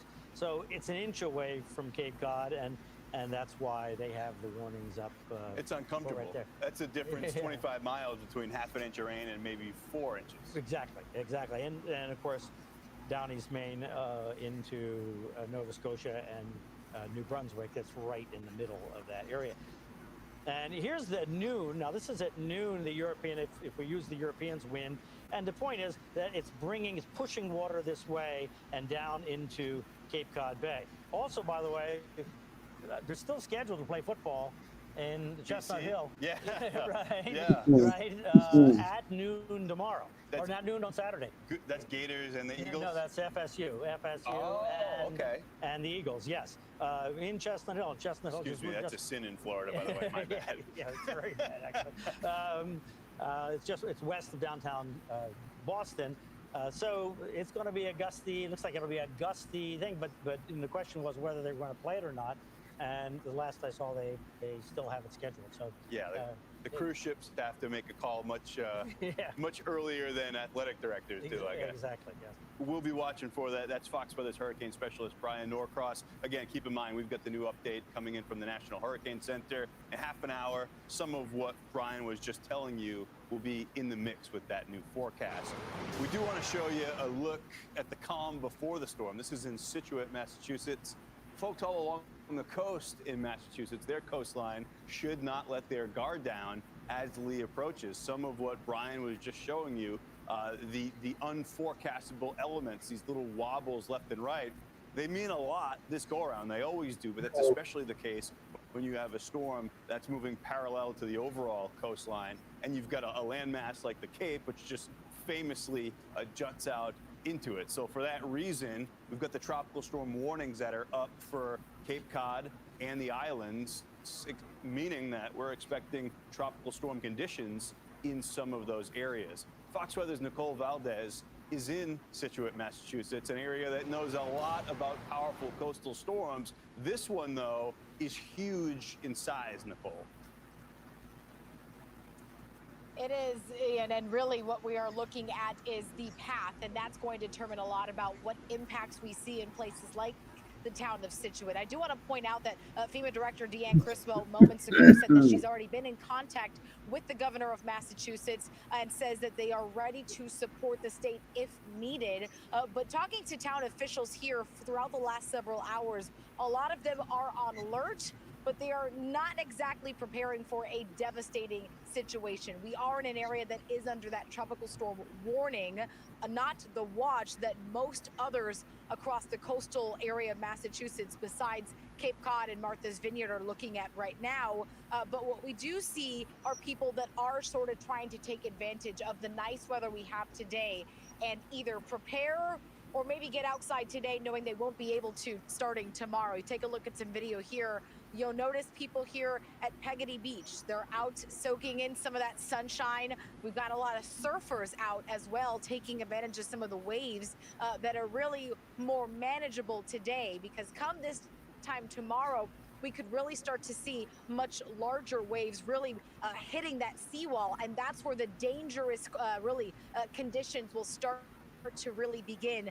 Friday night into Saturday morning is when we're looking at some of the most intense possibility of impacts here as Lee moves closer to New England. But at this point, town leaders, including the administrator, tell me while they have their teams ready, they're not anticipating that they'll need to activate their emergency management operations center at this point. Meanwhile, they do have teams ready. They are issuing daily advisories, and really their focus right now is on Hurricane Lee's path. This is one of those storms where if the track changes by 20, 25 miles, the impacts are going to change significantly. So we like to tell people, be prepared for the worst, hope for the best. Right now, given the track, we don't expect to see major flooding. Minor flooding is maybe some moderate in our low-lying areas that generally flood. But for the most part, we're hoping for the best. And when you talk about flooding, it really is moving those things in those low-lying areas that you can, whether that's your car, whether that's your boat in the harbor, getting some gas for your generator, because power outages are expected, I should say. So those are the things right now that officials have their eyes on, Ian. But again, the next several hours could change a lot about what we just talked about. Yeah, well prepared for whatever Lee may bring. This as we continue to watch the forecast for any changes left or right with that path. Nicole Valdez, thank you. Fox Weather has you covered around the clock with coverage all weekend long. Our reporters and meteorologists are spread out across New England with the latest on Hurricane Lee.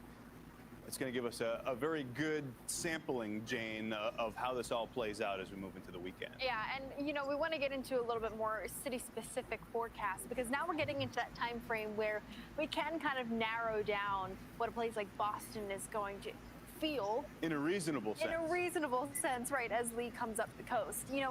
I think what stands out to me with Boston is that there's still some sunshine in the icons, because the rain, it's going to be there, but I think it's just going to be this really inconvenient gusty showers throughout the day on Saturday. So if you've got birthday parties, soccer games, this is the time of year when, you've got parents busy with their kids and activities. Well, it's the last weekend of summer. Exactly. This is going to be really inconvenient, but nothing that I don't think we can't handle. By the afternoon, we already start to see some of these outer rain bands begin to kind of push their way out. You saw how close they are, though, Jane. It's fractional, so that's why we're talking about, it tells you a lot where these warnings are in effect out the Cape. The watch is in effect for places like Boston proper. But if this storm does take a path that's 20 miles farther off to the west, it may bring some of those more considerable impacts into these areas. Which certainly would maybe impact how you go about your day. You got 30 to 40 mile per hour gusts. These are not sustained winds. These are just wind gusts that are going to come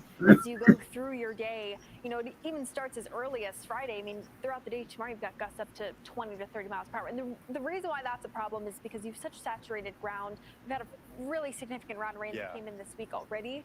So trees are just going to be a bit more vulnerable to those winds. Yeah, big waves just offshore. Some of those finding their way to the North Shore and the South Shore. Gloucester up to 10-foot waves. That's at lunchtime on Saturday. So just know that, yes, out the Cape, you can expect more of those impacts. But in Boston, you may be able to just wave to this thing as it goes by. A subtle shift off to the west would bring more issues. So just stay plugged in as this approaches, and we'll keep you updated right here on Fox Weather. Got a live picture for you from Bar Harbor in Maine, which is about as close as a look as anyone will have in the Northeast to Lee. You got local businesses there preparing for strong winds and powerful surf. Boy, is that place a gem, though, and it looks gorgeous right now. The time they have left is quickly ticking away, as this is a spot where we're expecting some direct impacts. We'll talk with a local restaurant owner who's serving up some lessons in preparedness when Fox Weather Now comes right back.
And welcome back. Hurricane Lee is a massive storm out in the Atlantic, and it will be a factor in the weather for the New England coastline as early as tomorrow afternoon. Those conditions worsen into the early portion of the weekend. So let's talk about where the storm is right now. By the way, that's a video from the hurricane hunters. Wow, as they flew through this system yesterday, right on through what was the eye.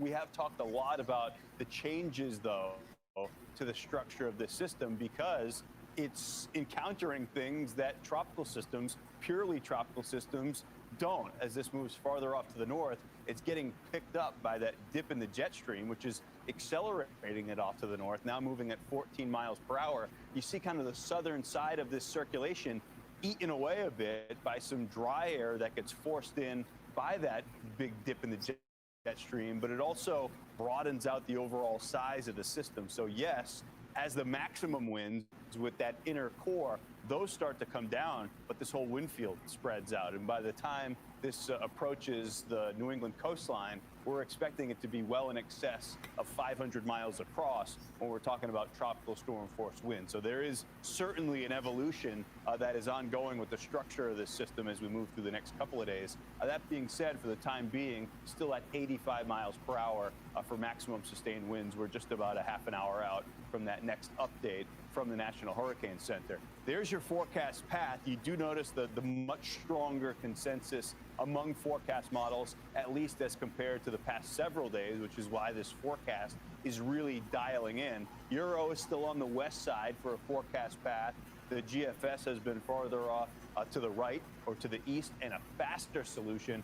That's where they've been kind of holding serve more or less. But as they come into more of a consensus, it is that path that's a little bit more fast and farther off to the east that's taken over kind of the dominant thinking here among the forecast model. So yes, it would be a center of circulation that passes likely a couple hundred miles offshore of coastal Massachusetts. I can't block Because of the anyone sprawling size of the storm, because that's why we're there's still a thinking glitch some of these going areas on, could so be I facing can't even. significant impacts, and that's especially the case as you move I up can't into even get into coastal my Maine. So that's the studio forecast to do track. it. Keep in mind, we'll get a brand new one of these coming up in a half an There hour's could be time with just that other complete 5 people p.m. coming update. in and Maybe leaving. it's nudged just a touch farther off to the left or to the west. We'll wait to see what their forecast thinking is. We got the tropical storm warning in effect for Cape and the Islands, watches from the Boston Metro up to Portland, Maine, and then farther off to the north and east from there, down East Maine. This is where we're expecting the greatest likelihood for some of those direct impacts there and into portions of Nova Scotia. Well, Massachusetts is in peak oyster growing season, and with Lee on the way, there is potential for oyster farms along the coast to get destroyed.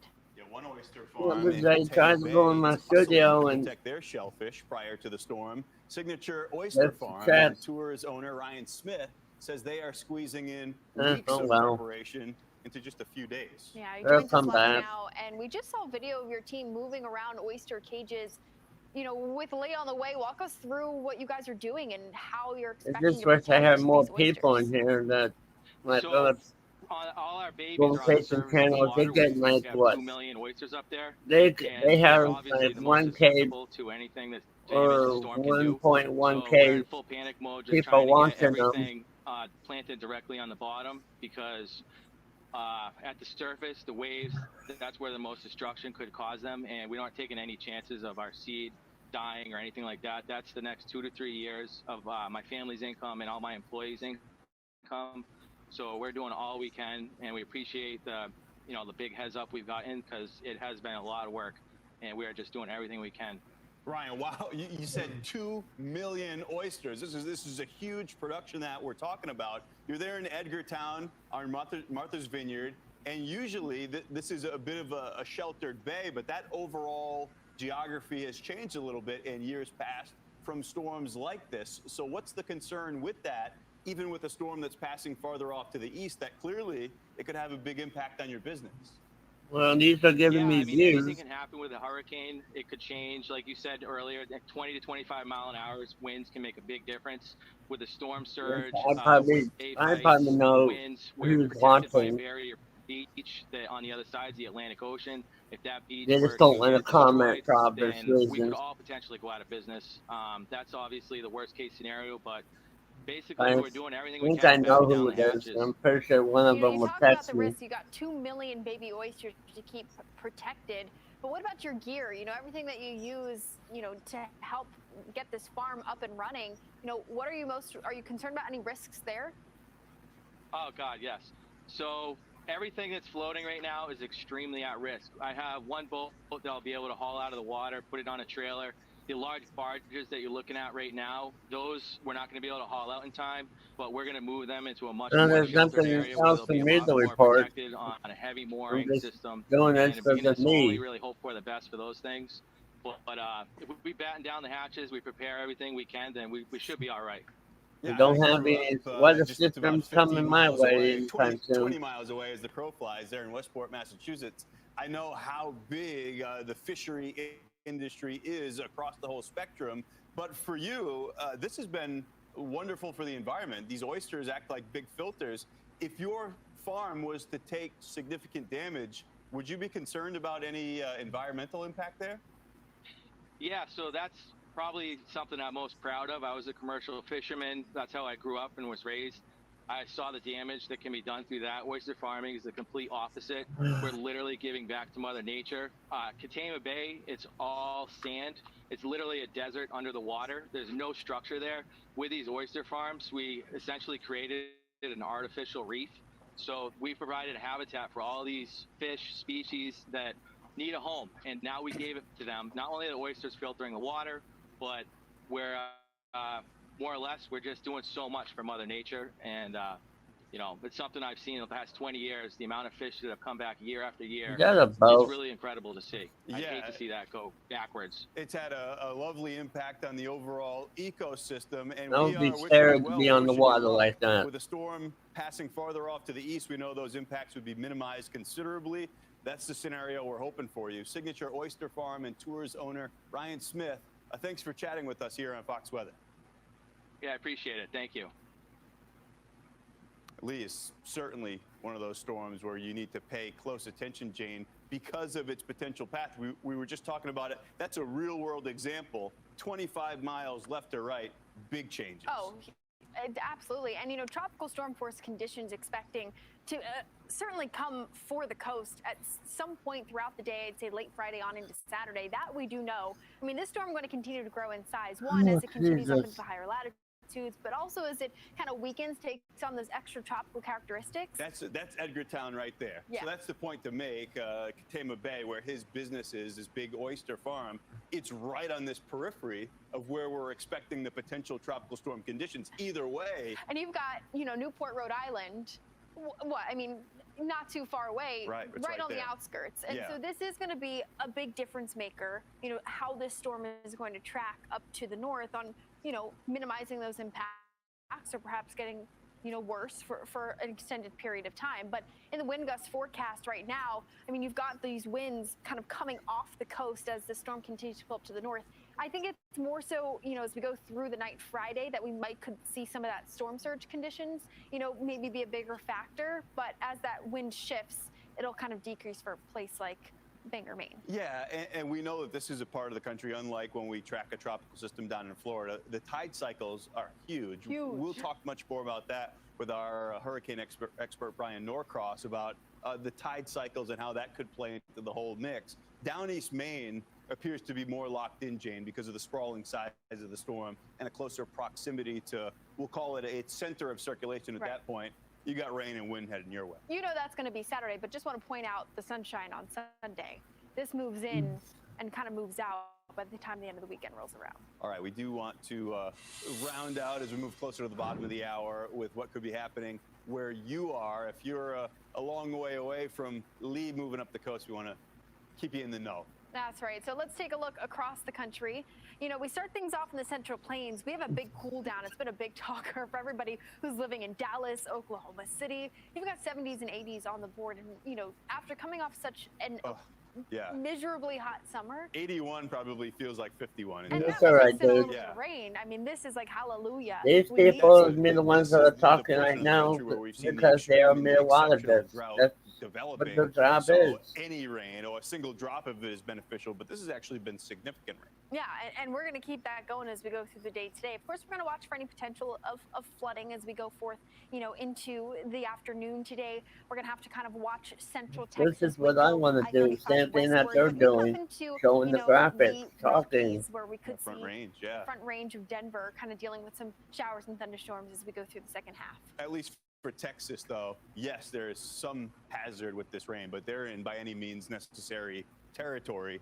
They'll watch out for the hazards if it means they can get some of that beneficial rain. Yeah, and interesting that it's the high pressure that's actually helping to bring in some of this rain. It was the high pressure that baked us in drought and heat all summer long, and now that high shifted But their south job of the Four is- Corners, we get the ridge riders, which were largely kind of staying away from Texas, now kind of bringing in that rain today.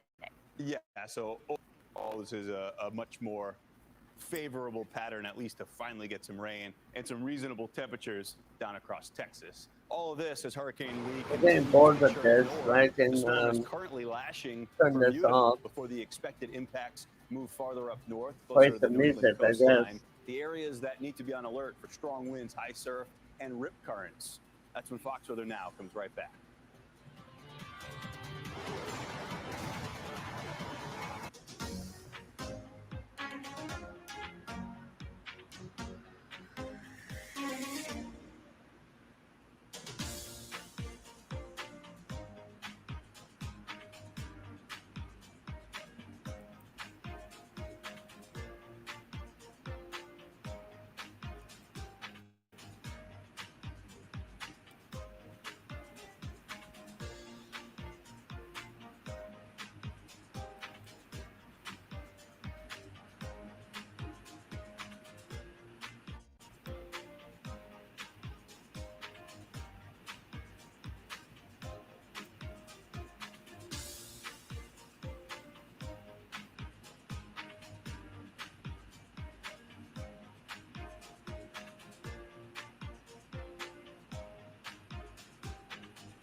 Let me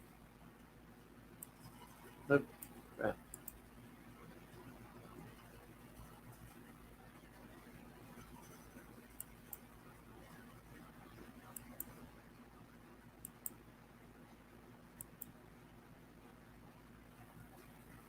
Let me.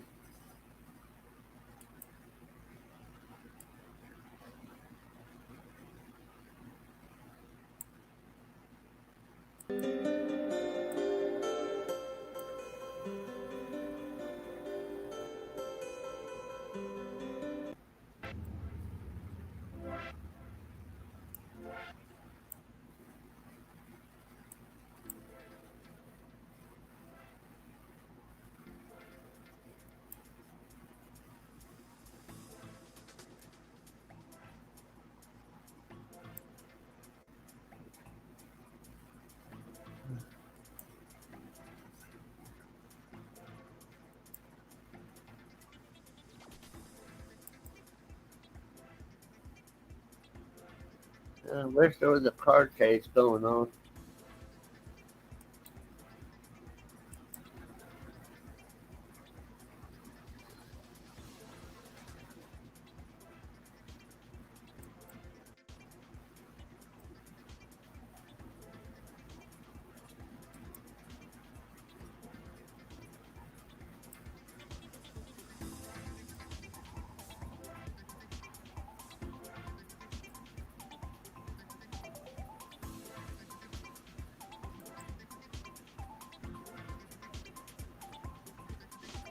So,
no ramp. Wait, oh.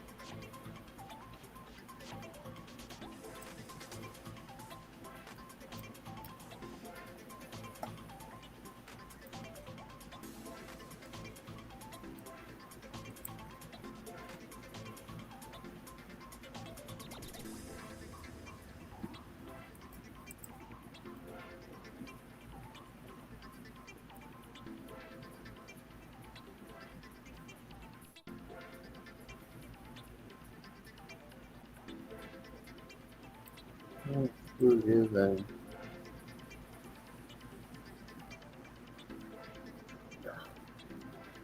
Oh, shit.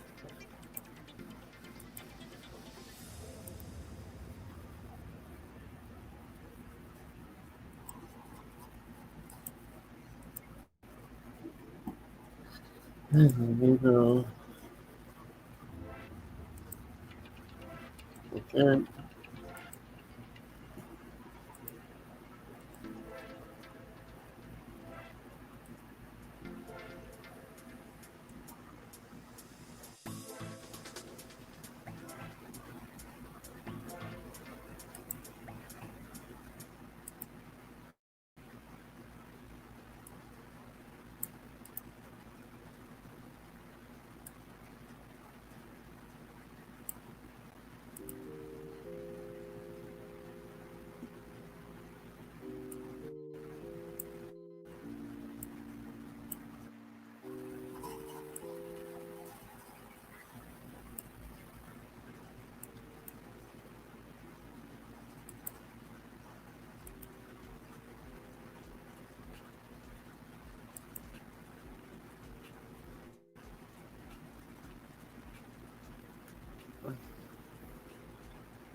Yeah,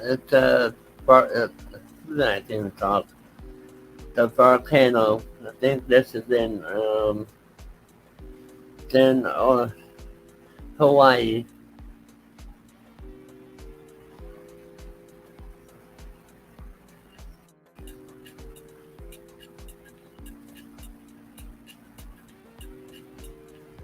There's no car chases going on right now.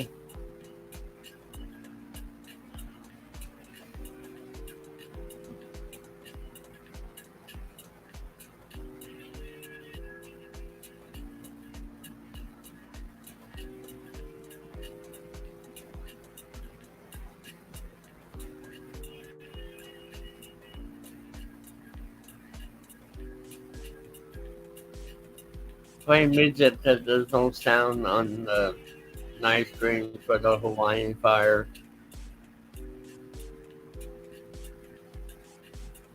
I don't want to have dead air, so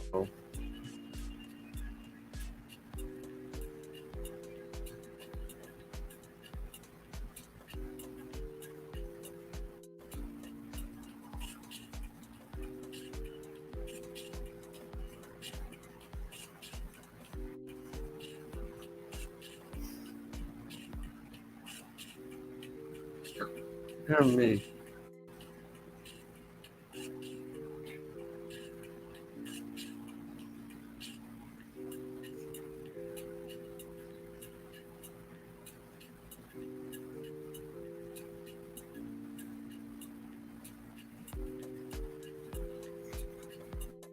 Hopefully tomorrow when I go out, I'll try to get some more content.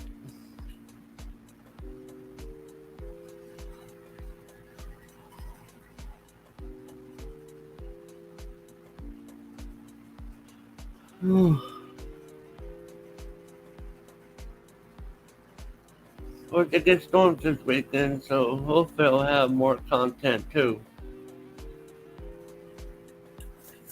Oops, sorry.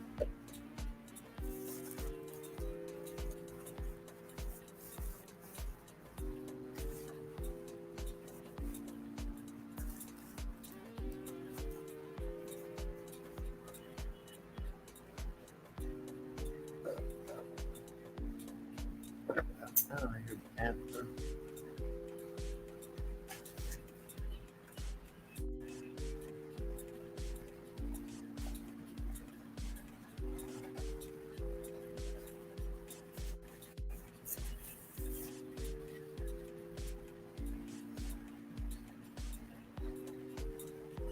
Yeah.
God, man.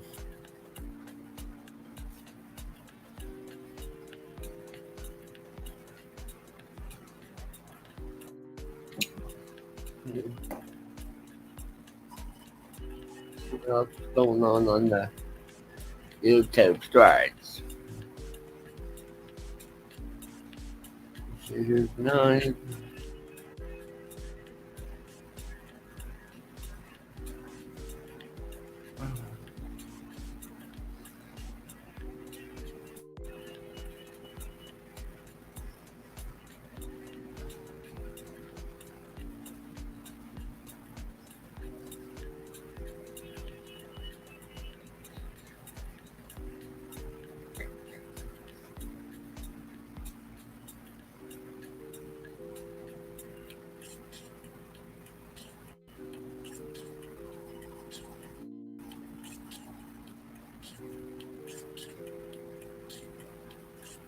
Oh, okay.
Okay.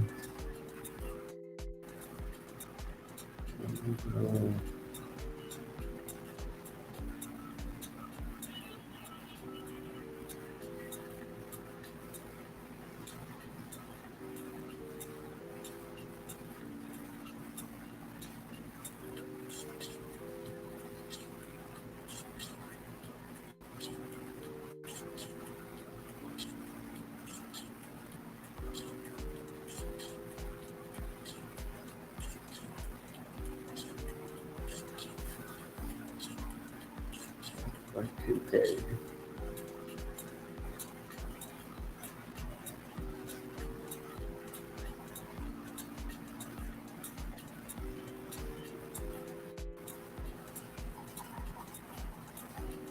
-1.4.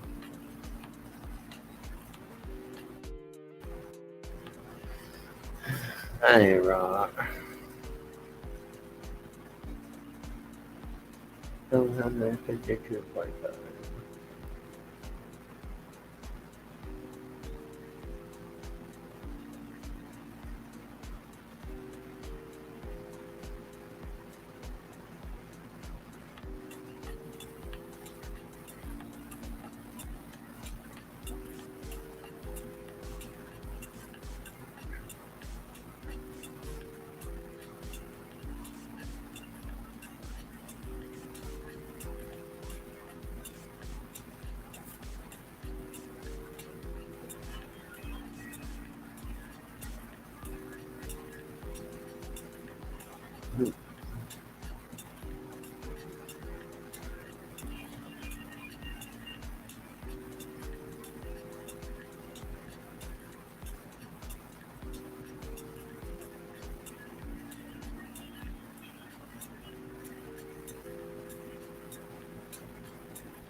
Lunchtime from perspective.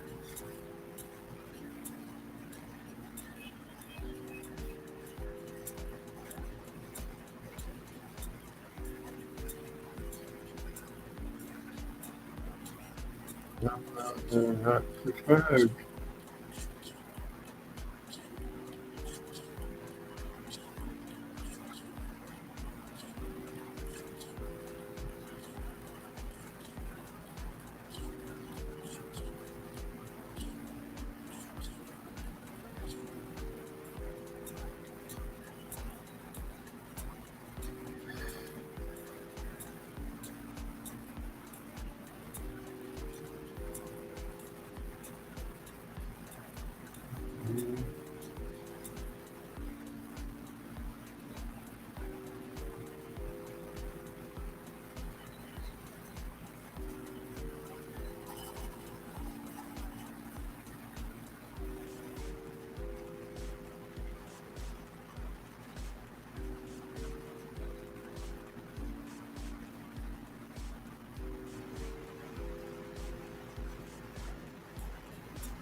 Since I have 3 people in here, I'll go until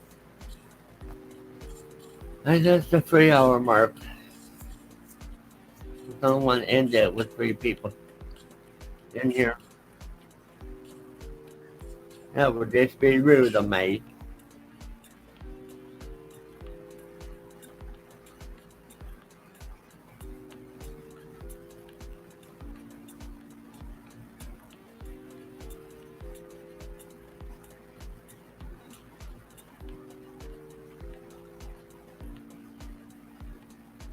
No, I'm not gonna end it right now. I don't want to do that to people, especially if they're watching. I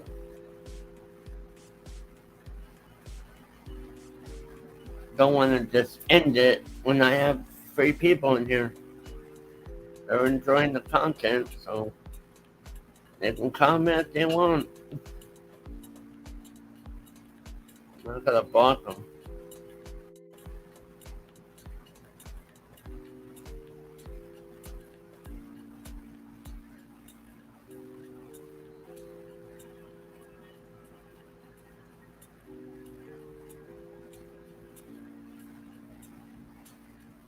What other systems?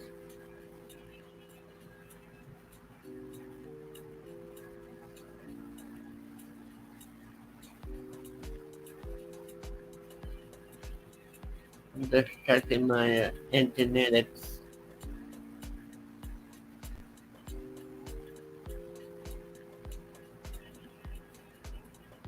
Oh, I didn't know that. I did. Well, I heard about Nintendo Switch, about YouTube, and how you can't chat. That's stupid, though.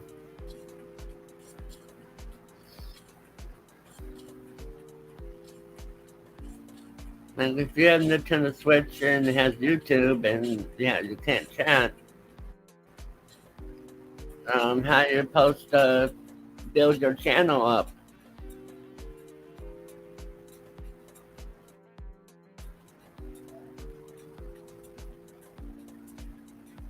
Yeah. I have YouTube on my table because I have it's a, just with a V, Vizio, so I can go and have YouTube on my phone and watch the stream and not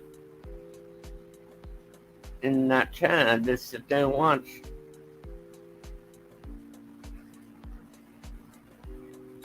Oh yeah. Oh yeah, I've heard about that. There's a couple of people that are like predator hunters or whatever.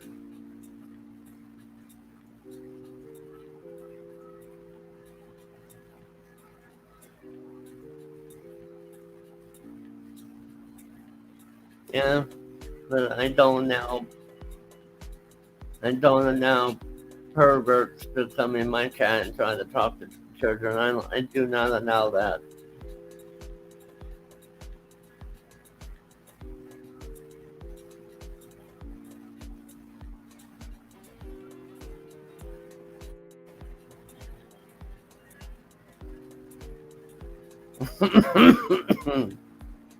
Come on.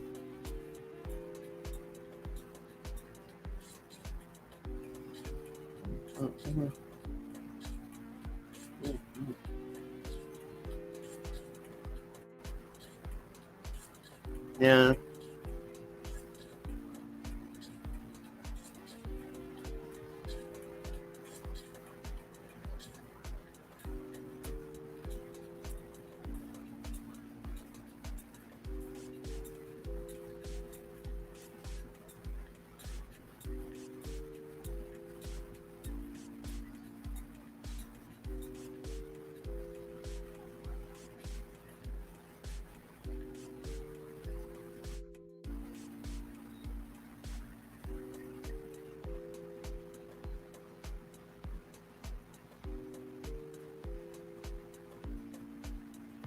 Yeah.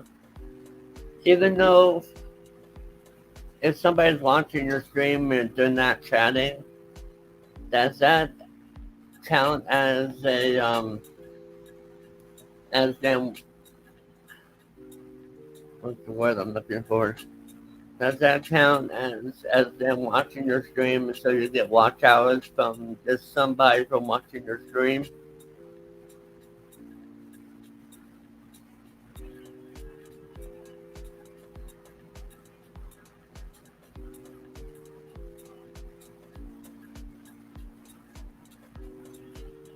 Yeah, my watch hours have gone up ever since, so that's good.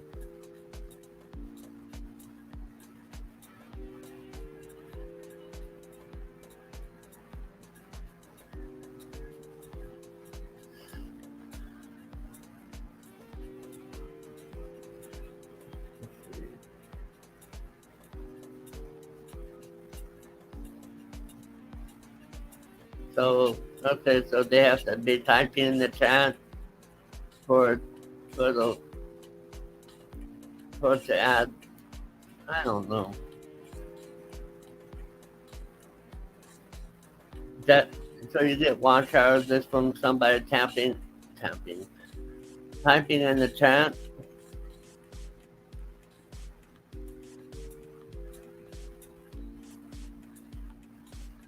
My watch hours are 752.5. And my views are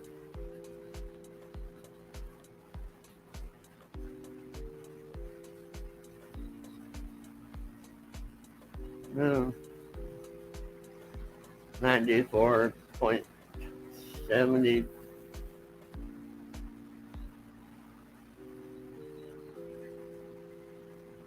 94.725. That's about what, 94 views.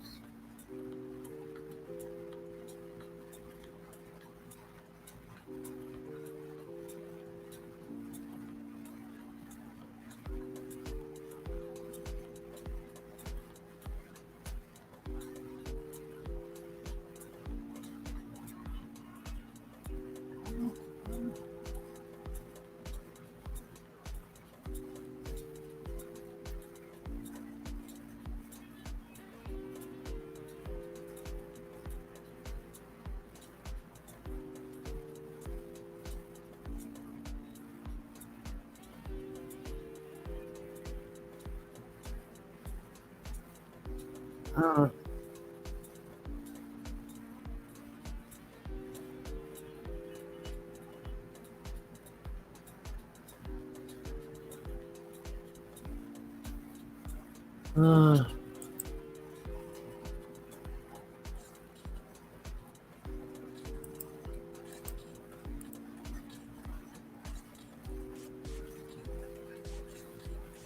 I just wish I had the watch hours so I can get monetized.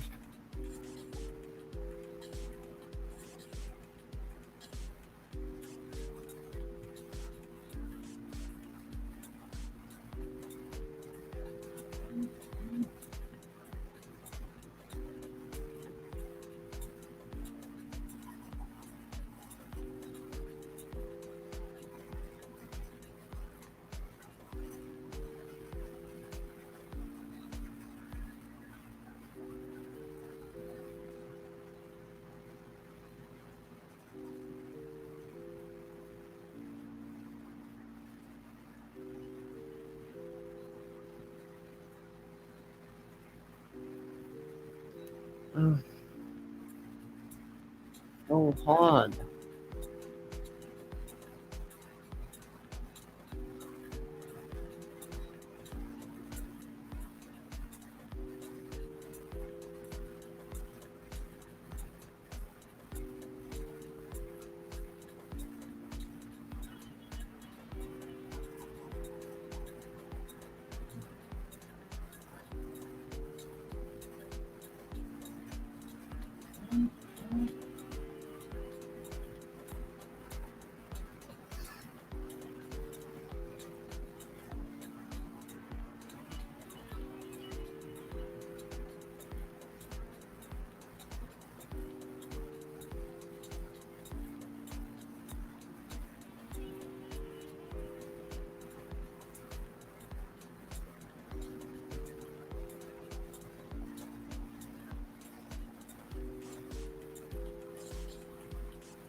Oh.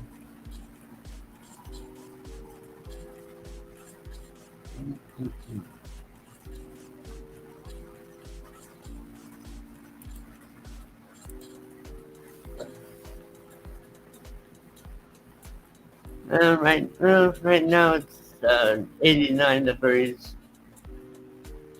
It's 6 my time. So the sun will be going down. I think it's around 7.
Man, I hate when it's boring outside. There's like no storms, no nothing.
Um,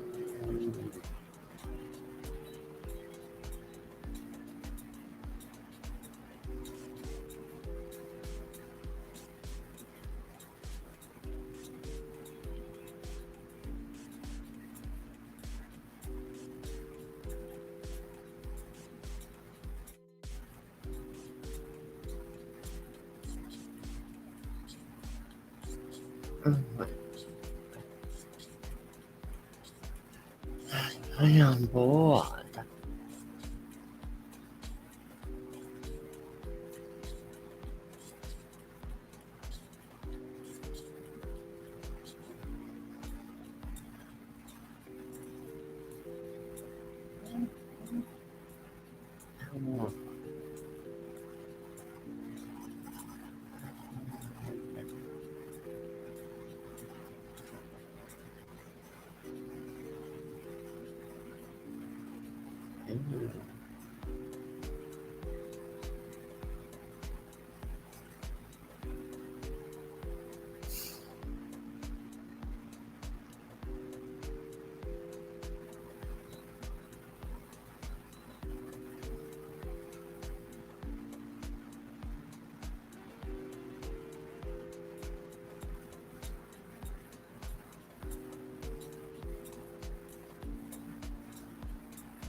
Well, I think I am going to.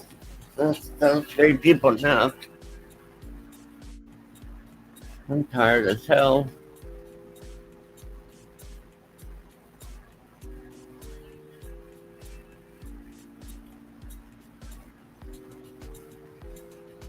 Come on.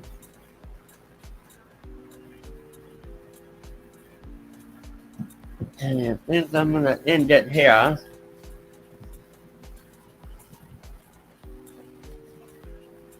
Thanks for all who came. Thanks, Nightmare, as always, brother. You're awesome.